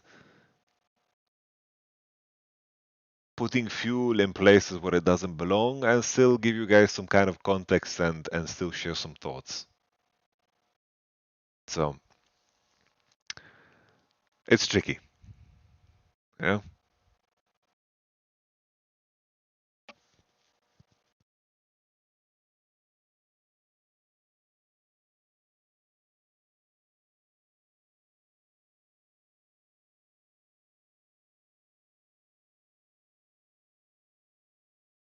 Why does Western Fiora suck? I think Fiora requires a lot of specific attention that I believe a lot of Western teams haven't mastered in terms of jungle information and the boldness to take good trades and to rely on a lot of mechanical skill, and also later on to translate it into active map pressure. So I think RNG is probably the best example of how they are protecting their Fiora by threatening Nashor. That is just a thing of beauty. Currently, I think due to the nature of how the meta is right now, meaning there's a wide variety, I think that's where the Eastern teams become so fucking dangerous because they put in a lot more hours in their practice. They are mechanically insanely talented, and uh, they just they're better.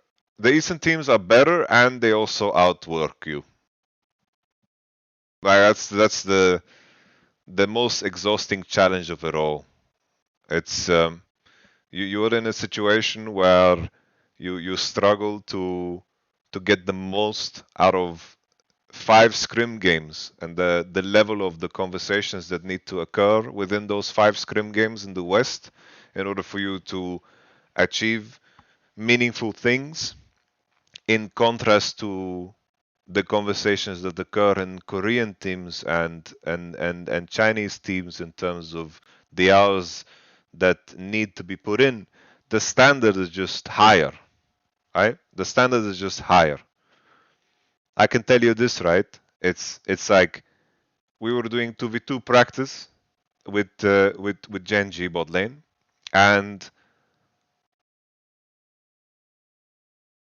we were doing 2v2 practice with Genji bot lane, and they said the only time we have is 1 a.m.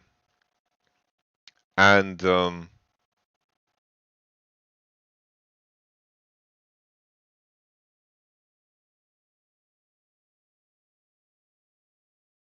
it's like they we practiced with them 2v2 bot lane at 1 a.m., which meant that they scrimmed like 9 games before they did those 2v2 practice, you know. And of course, there's a question to be had for preserving energy and making sure that fatigue doesn't hit. And there is a real question, there is a real conversation to be had about that too. And that's something that I've thought about a lot too, where do you conserve energy and where do you allow yourself to find fatigue?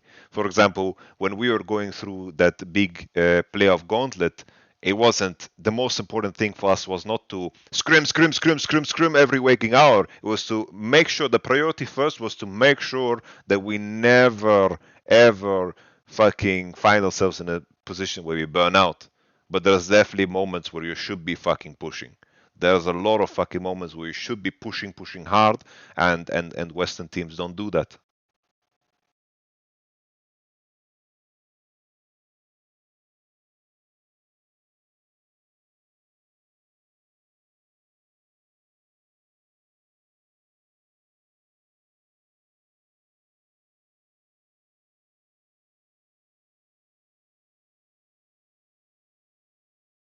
I always feel burnt out at the end of the season. It's like by design, you know. It's it's uh, it's by design. At the end of the season, I just feel done. Like I am always sick for fucking 2 3 weeks after a season. Done. You know. There's always more things to be done.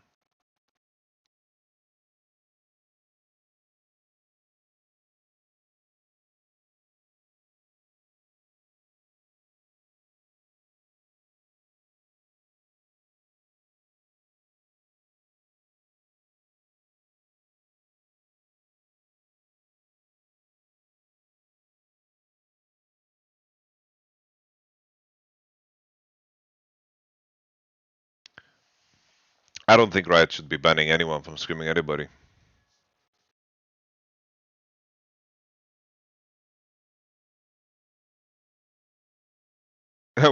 we had insanely bad luck too. It's like I told you guys the scheduling of European like the European LEC, and then when we arrived, so we booked the first day against DRX. We were supposed to scrim with Code JJ, right? Because we didn't have a bot lane. We uh, DRX couldn't scrim with us because they didn't get their PCR results. So we lost one day of scrims. The next day, we booked a team, and I don't want to mention which team it is because it's unfair. But they had a family related like like a family related issue that they had to attend. Like there was no other way, right? That there was like a that they just couldn't practice. There was no way they could practice, and that was the second day. But luckily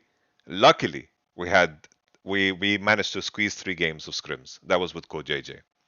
The next day we also booked DRX, and DRX had media day. So they had media day. So we could only scrim in the evening. And then the next day we scrimmed RNG, and they had media day. And those media days, they were scheduled one day ahead of time, so we could know.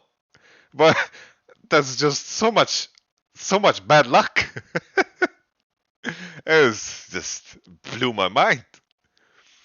That's why in the video, when DFM beat CG, I'm like, yes, practice. Yes. I couldn't believe it. Ooh, we get to practice.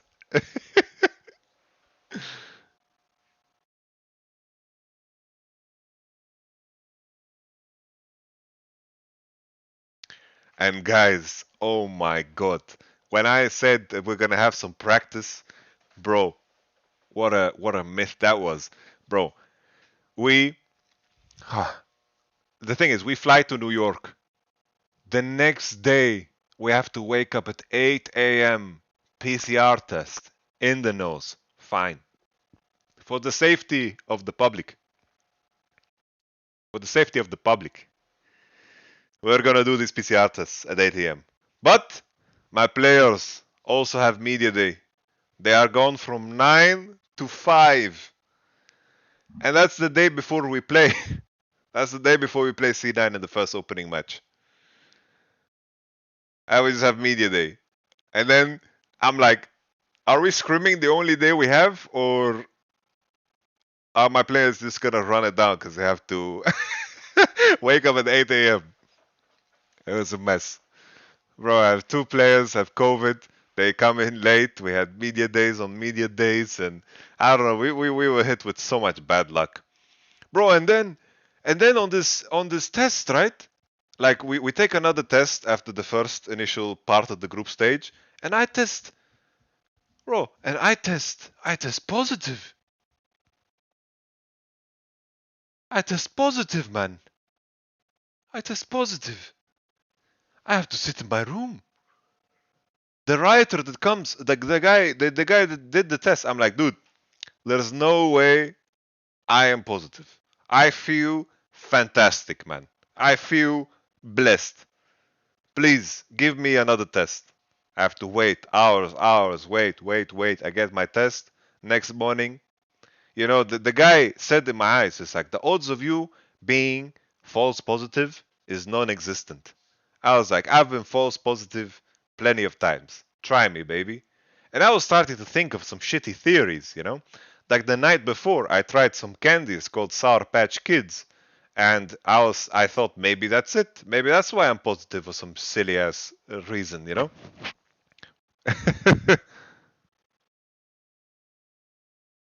was insanity. But yeah, after that, it turns out, I was negative, and I got to be with the boys. We got to lose together. I it would be so fucking rough if we went through those games and I wasn't there with them.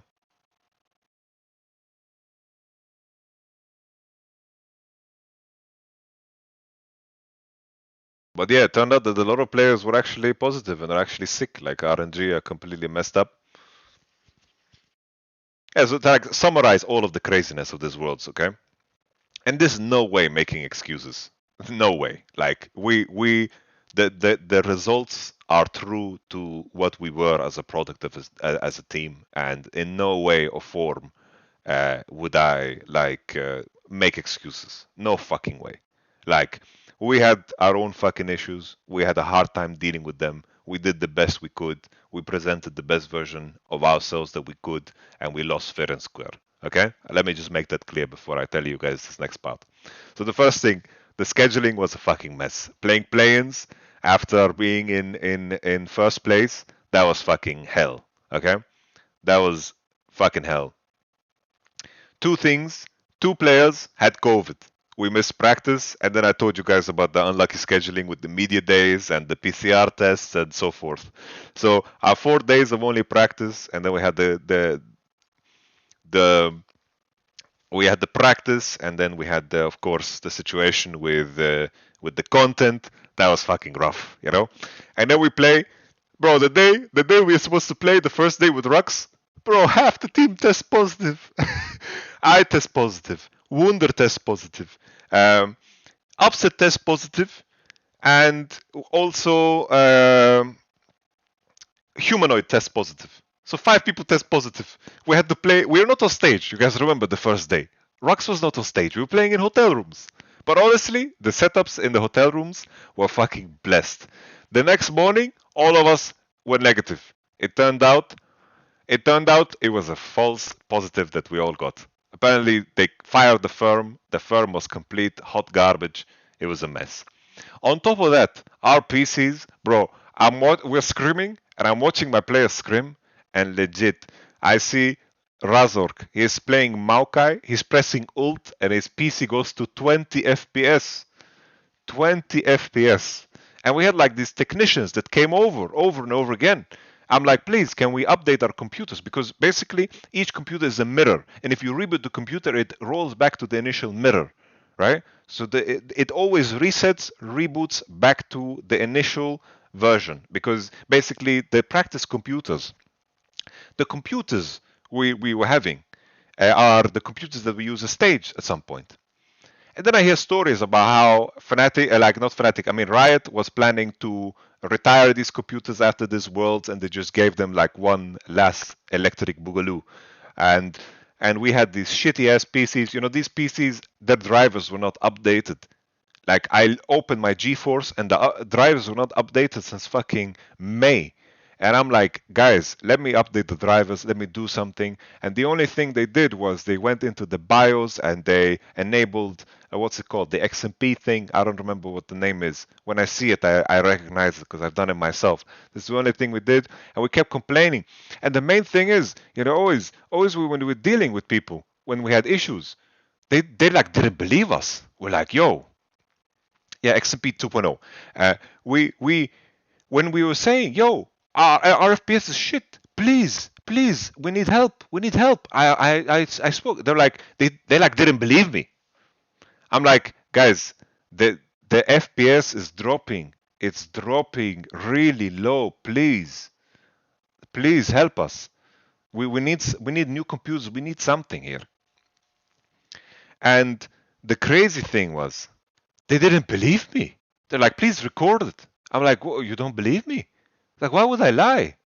But it was the same thing, when we were when we were in the rooms. When we were in the rooms, this was pretty funny actually. When we were in the rooms, right? When we had like the COVID thing. Um, I don't know if it's tied to NA really. I don't know who it's tied to.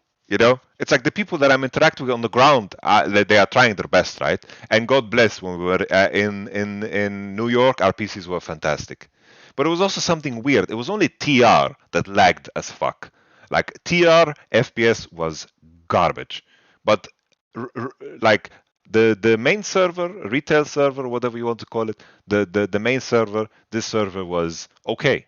It was like FPS drops, but you could survive. But TR, disaster. Nevertheless, I remember this one conversation I had with one referee. We were like, bro, our white noise is insanely bad. Our white noise is insanely loud. And then the response we got, no, it's not. So what? Oh, it's it's not.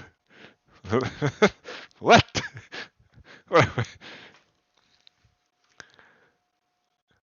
It was the same. Like we had one conversation on stage, like two occasions that were hilarious. Like in that was so funny. Like one time, basically, Marek has the habit of charging his mouse. Okay, he has the habit of charging his mouse, and then he plugs in the dongle. Okay, he plugs in the dongle for his wireless mouse. He has one of those like Logitech mice. Okay, and they gave him the wrong dongle. He realizes while we're in Champion Select. I look at the referee. I'm like, sir, do we finish Champion Select and you give him the dongle, or do we quit the Champion Select and do you give him the dongle now? He can click with his mouse with the cable, but he has the wrong dongle. You need to give him the right dongle. Please, we need the right dongle. The referee is like, okay, we'll figure it out. Finish draft and then we figure it out. I go off stage, and then after the fact, the referee, I was told that we received a complaint because we said that we were ready when in fact we were not, because we were given the wrong dongle. The dongle is the wireless receiver of the mouse. Yeah, we were given the wrong dongle. So my player is there playing without a mouse, and we were told that we need to continue playing the game. What? What? I was mind blown. I was angry. I'm not gonna get a fucking citation for this, for pausing the game. Like, my player doesn't have the dongle. But at least it was figured. It figured itself out after the fact. At which game was this? I think this was the game before BYG. This was the game before BYG. Like this was like as we were loading into game against BYG. I remember also one game. Like the funniest thing is, it's like when you complain about something and then tell you it isn't so. Because we had another issue. Mark doesn't like to hear himself talk, so he just mutes it. Right? He always asks, guys, please, can you remove the sound from my own voice? Because on stage you have these headphones, you have white noise, so you don't hear yourself talk. So it's very comfortable. So it's very comfortable to just hear your own voice, right? So you're not shouting. And then Marek says, I can still hear my own voice. And then the response is, no, you can't. And I just look at Marek, I was like, no, you can't. And I'm like, referee, please, listen to the headset. He can. But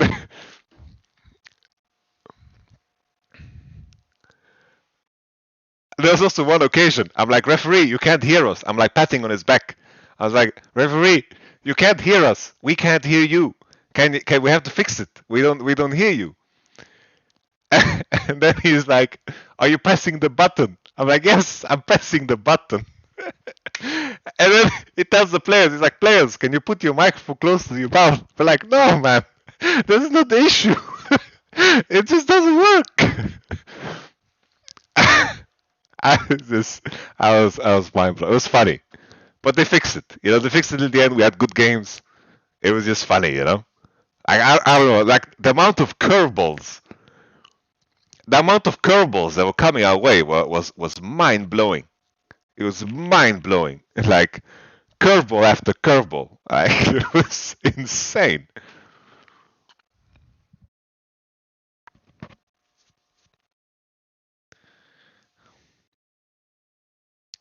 All right, guys, let's do Pickems, yeah? Let's do Pickems. Let's do Pickems.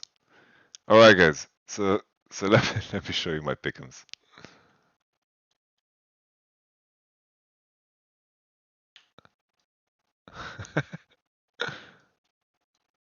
Is this a appropriate size? Okay. I'll show you guys my Pickems. So basically, what will be picked most during the Champion Selected Worlds? I put Azir. Who will be banned the most during Champion Selected Worlds? I put Kalista. I didn't think the Kalista nerf was that big, and I knew a lot of big Kalista players heading to Worlds, but this is wrong. Who will have the highest win rate at Worlds, minimum 5 games played? Silas. Put a little Silas. Who will be played in the most different roles at Worlds? I just thought, you know, I didn't really think of Maokai as a thing. Like, this is obviously Maokai. This was Turbo Grief. Turbo Grief. Who will have the most total deaths at Worlds? Should have been Nautilus. That was an easy one. But I was looking up, right?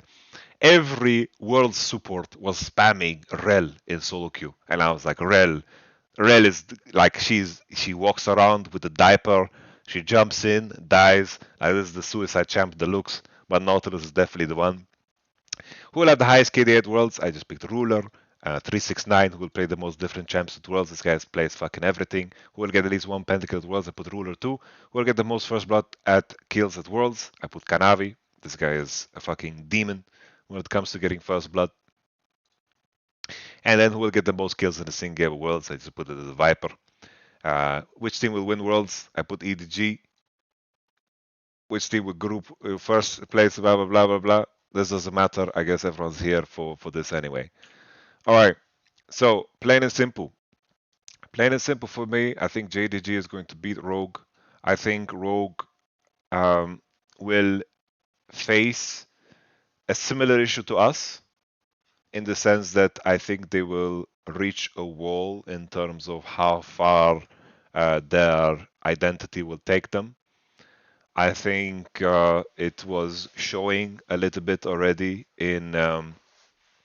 I think most Eastern teams are very one-dimensional. I mean, Western teams are one-dimensional because we will not be able to play a lot of the crazy counter matchups in top and a lot of I think Rogue have a very good champion pool in bottom side. I think Trimby is a very strong player, um, but Kanavi is the type of guy that can definitely match the craziness of Malrang.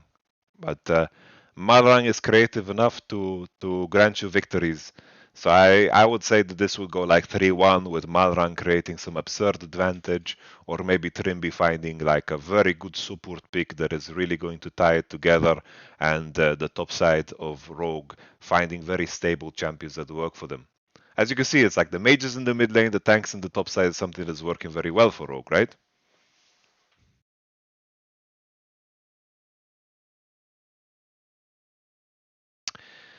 This one, I believe I believe T1 has found very good form, but I think this will be a very close series.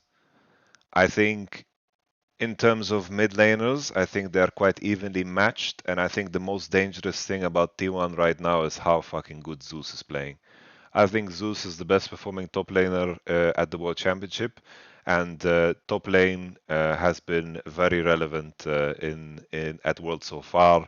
If you care for playing the Fiora, Zeus had a beautiful gangplank into Maokai too. He had a Yone, he had a Jax, he had many different champions that fit in many different scenarios, and that makes T1 super, super dangerous. I think Honor is sticking to a few champs because he can. I think most of the bans are usually targeted in other directions. I think the main thing to pay attention to is just how deep can the pool of Guimushi go.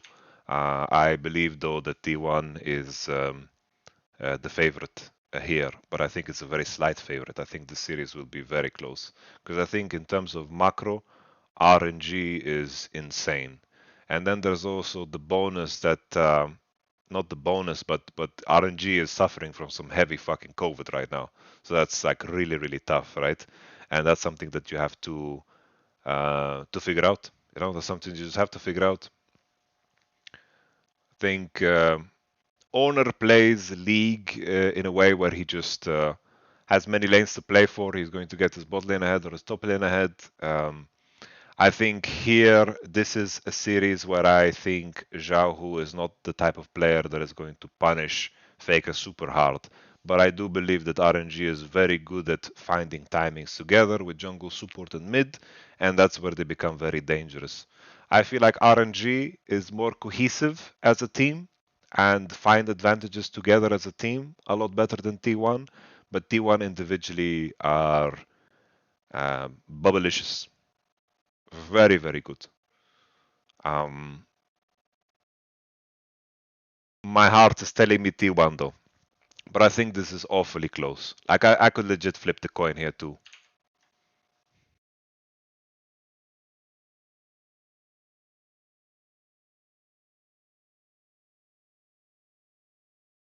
I'm gonna see what happens if I flip the coin. I hereby acknowledge that the coin pick is final. I won't be able to change it. Holy shit. Do it. Let's do it. Okay, the coin has spoken. Here I think Genji is the favorite, but I think Damon is awkward enough to be able to beat anyone. I feel like the performance of Nuguri and Canyon can fluctuate so much that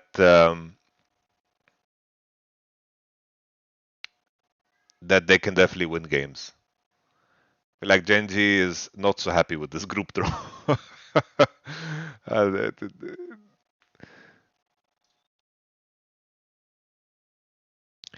the tricky thing about Genji is that their bot lane pool is very dangerous, and the question is always how is Damwon going to approach that? Will they have a solution to a lot of the champions that the Genji play? But I think the fairer choice is to go with Genji here. I think Peanut has been phenomenal this year.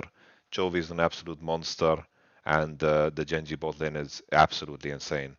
Nuguri is literally either the best player or the worst player at the same time. So Daman can be awkward enough to squeeze some wins, but I think Genji will prosper with consistency. EDG versus DRX. DRX is a special place in my heart. But a part of me wants to say that EDG is looking like a world's contender in terms of the depth they showed so far. I think Deft has been playing super good. I think Zeka has been playing really good too, individually. But I think EDG is a very cohesive team. And I think their consistency and their approach to the early game will secure them heralds and dragons in a more consistent manner than DRX will manage to do. I think DRX is kind of like a T1 light, you know? They are kind of like a T1 light, I feel. and I just have to choose EDG as the favorite here. But I have my fingers crossed for my friend Mowgli.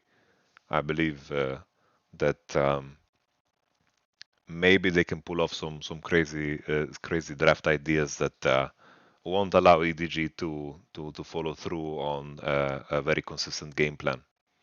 It's crazy that things have shifted so hard in a way where I believe that EDG and RNG macro-wise are the two strongest teams here in terms of decisions and how they move on the map, and in terms of how they base and how they open up on the map and how they set up on dragons. EDG and RNG are definitely the most dangerous. They are definitely like teams that you can study in terms of how to set up the map, because they do it truly beautifully. While the LCK is the side with a lot more flair, especially with DRX and T1, while Genji is the more complete team, I'd say, because they have a very consistent way of getting advantages, and they have really insane individual players. So I feel like Genji is also a very complete team, but they have a very awkward matchup in Damwon. They'd be much happier facing up against the DRX rather than Damwon, of course, here.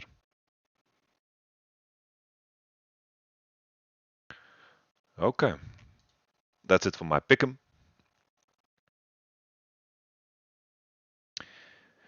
Final thing to address, I'd say, is just the bugs at the World Championship. It's like my tweet went viral, where I said that basically how things work in regards to bugs is if players don't report them, then they are not going to be accounted for. So part of that is because there are some bugs that can happen that are non-disruptive, and if you put the responsibility on referees or an outside party to pay attention to all of the bugs that are occurring, you're going to be in a position where you'll be very heavily scrutinized and borderline like demolished for it if you ever miss something.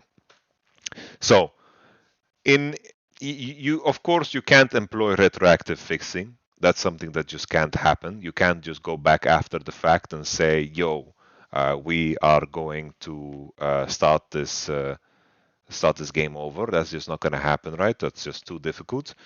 That would just ruin everything. Everything would just be completely mental.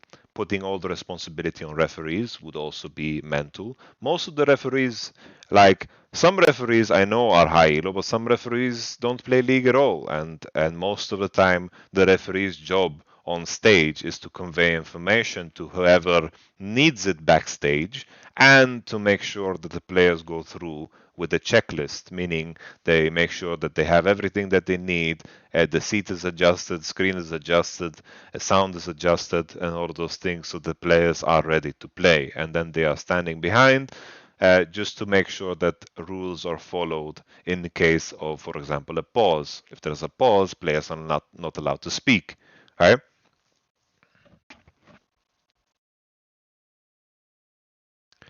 So the right referee is just conveying information to whoever needs it backstage. That's why sometimes when there's a pause, you have to wait like 30 minutes because they are trying to figure out backstage. They don't know all the bugs either.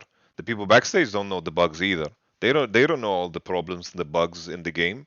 They're like, is this a bug or not? They have to ask the right people. They have to go on LoL Wiki. They have to figure it out. That the people backstage don't have. There is not some bug expert that is hanging out backstage. You know, there's no expert that is waiting there, so they have to figure it out. A lot of these things to they'll figure them out on the spot, and sometimes bugs appear for the first time.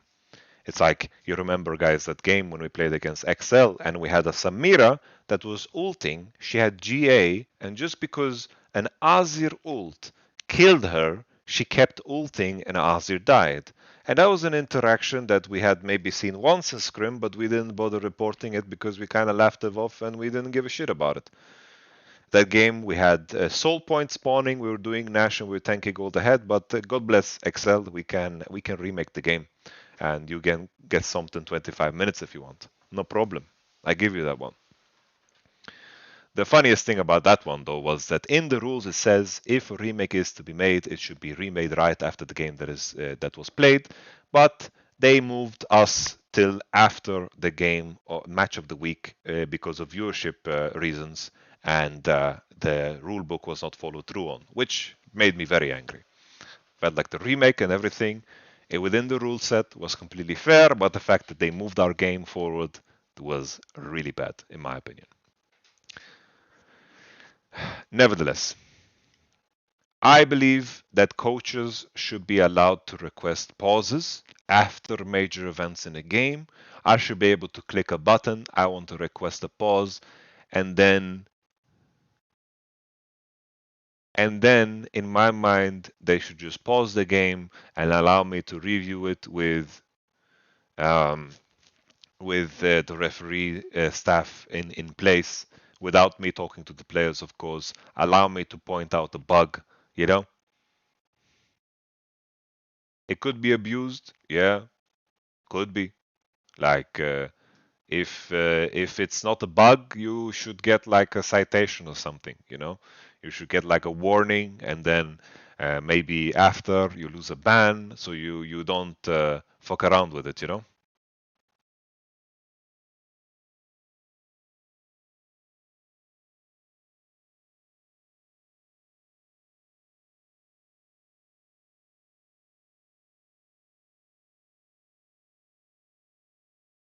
Like that's the only addition that I could think of.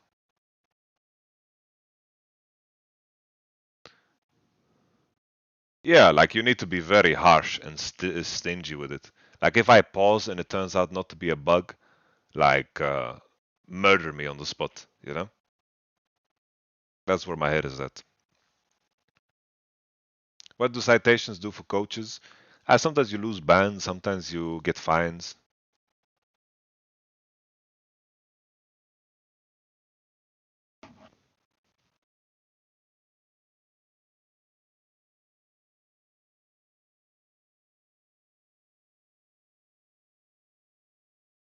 Everyone calls me Yamato. Like my nickname is just Yamato at this point. I could remove the cannon. Everyone calls me Yamato.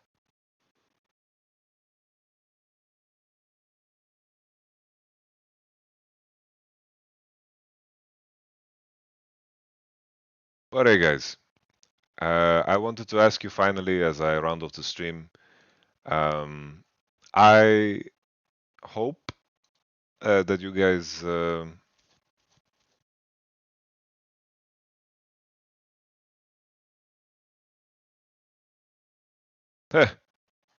Sorry, I just read a comment, which is hilarious. I don't know, man.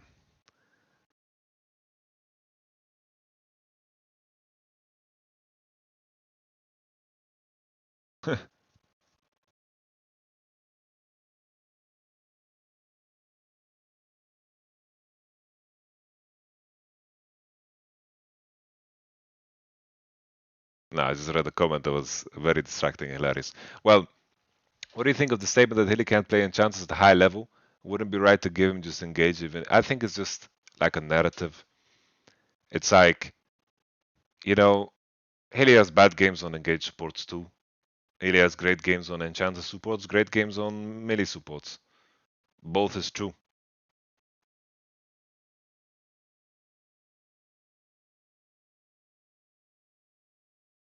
It's like throughout playoffs, he had insane Nami games. He had insane Yuumi games, insane Ranata games. The people just, it's just a narrative, you know?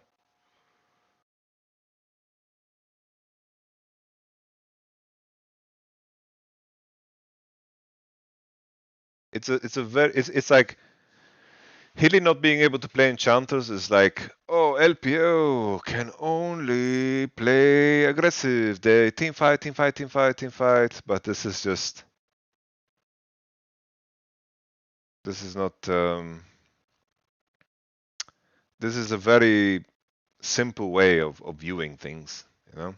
It's just one of those things that is easy to say and people repeat it because no one's gonna disagree with you, you know? It's just like one of those things that gets repeated. It's like, oh, LCK is so boring. They just play slow and methodical. That's really untrue. Really untrue. That's not true at all. You know, things change. Like the facts in front of you are very different. Very easy to say. Guys, finally, I'm going to round off the stream now and say goodbye to all of you. Is there any content that you guys would like to see? Would you guys, because I will try to find ways to be busy in this off season. Do you guys just want me to review the quarterfinals that are coming up? Is that the move? Yankos, you guys want my thoughts on Yankos? Yankos, thing is, Yankos, if the rumor is true about Yankos, Yankos is such a fucking asset. What a goddamn asset. This guy has a reputation. Reputation, everybody loves Yankos. Nobody doesn't like Yankos. He has a massive stream, massive brand, massive history of doing really, really fucking good. Anybody is blessed to have an like a player like that on their organization. I don't know what the plans are for Yankos, what he wants on a personal note, but this guy has set him up, set himself up for a great future. I I had the privilege of working with him when I was in Rocket. He was fucking fun to work with then. He was fucking brilliant when it comes to the game. I think he has a very bright future ahead of himself due to all of the good decisions he has done in um, in his life. So I'll catch you guys on the next one. Peace and all the best to all of you. Take care. Bye bye.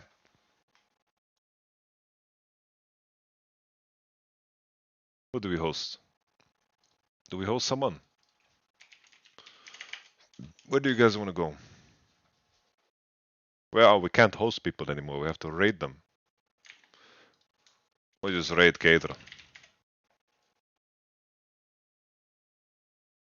Cadra.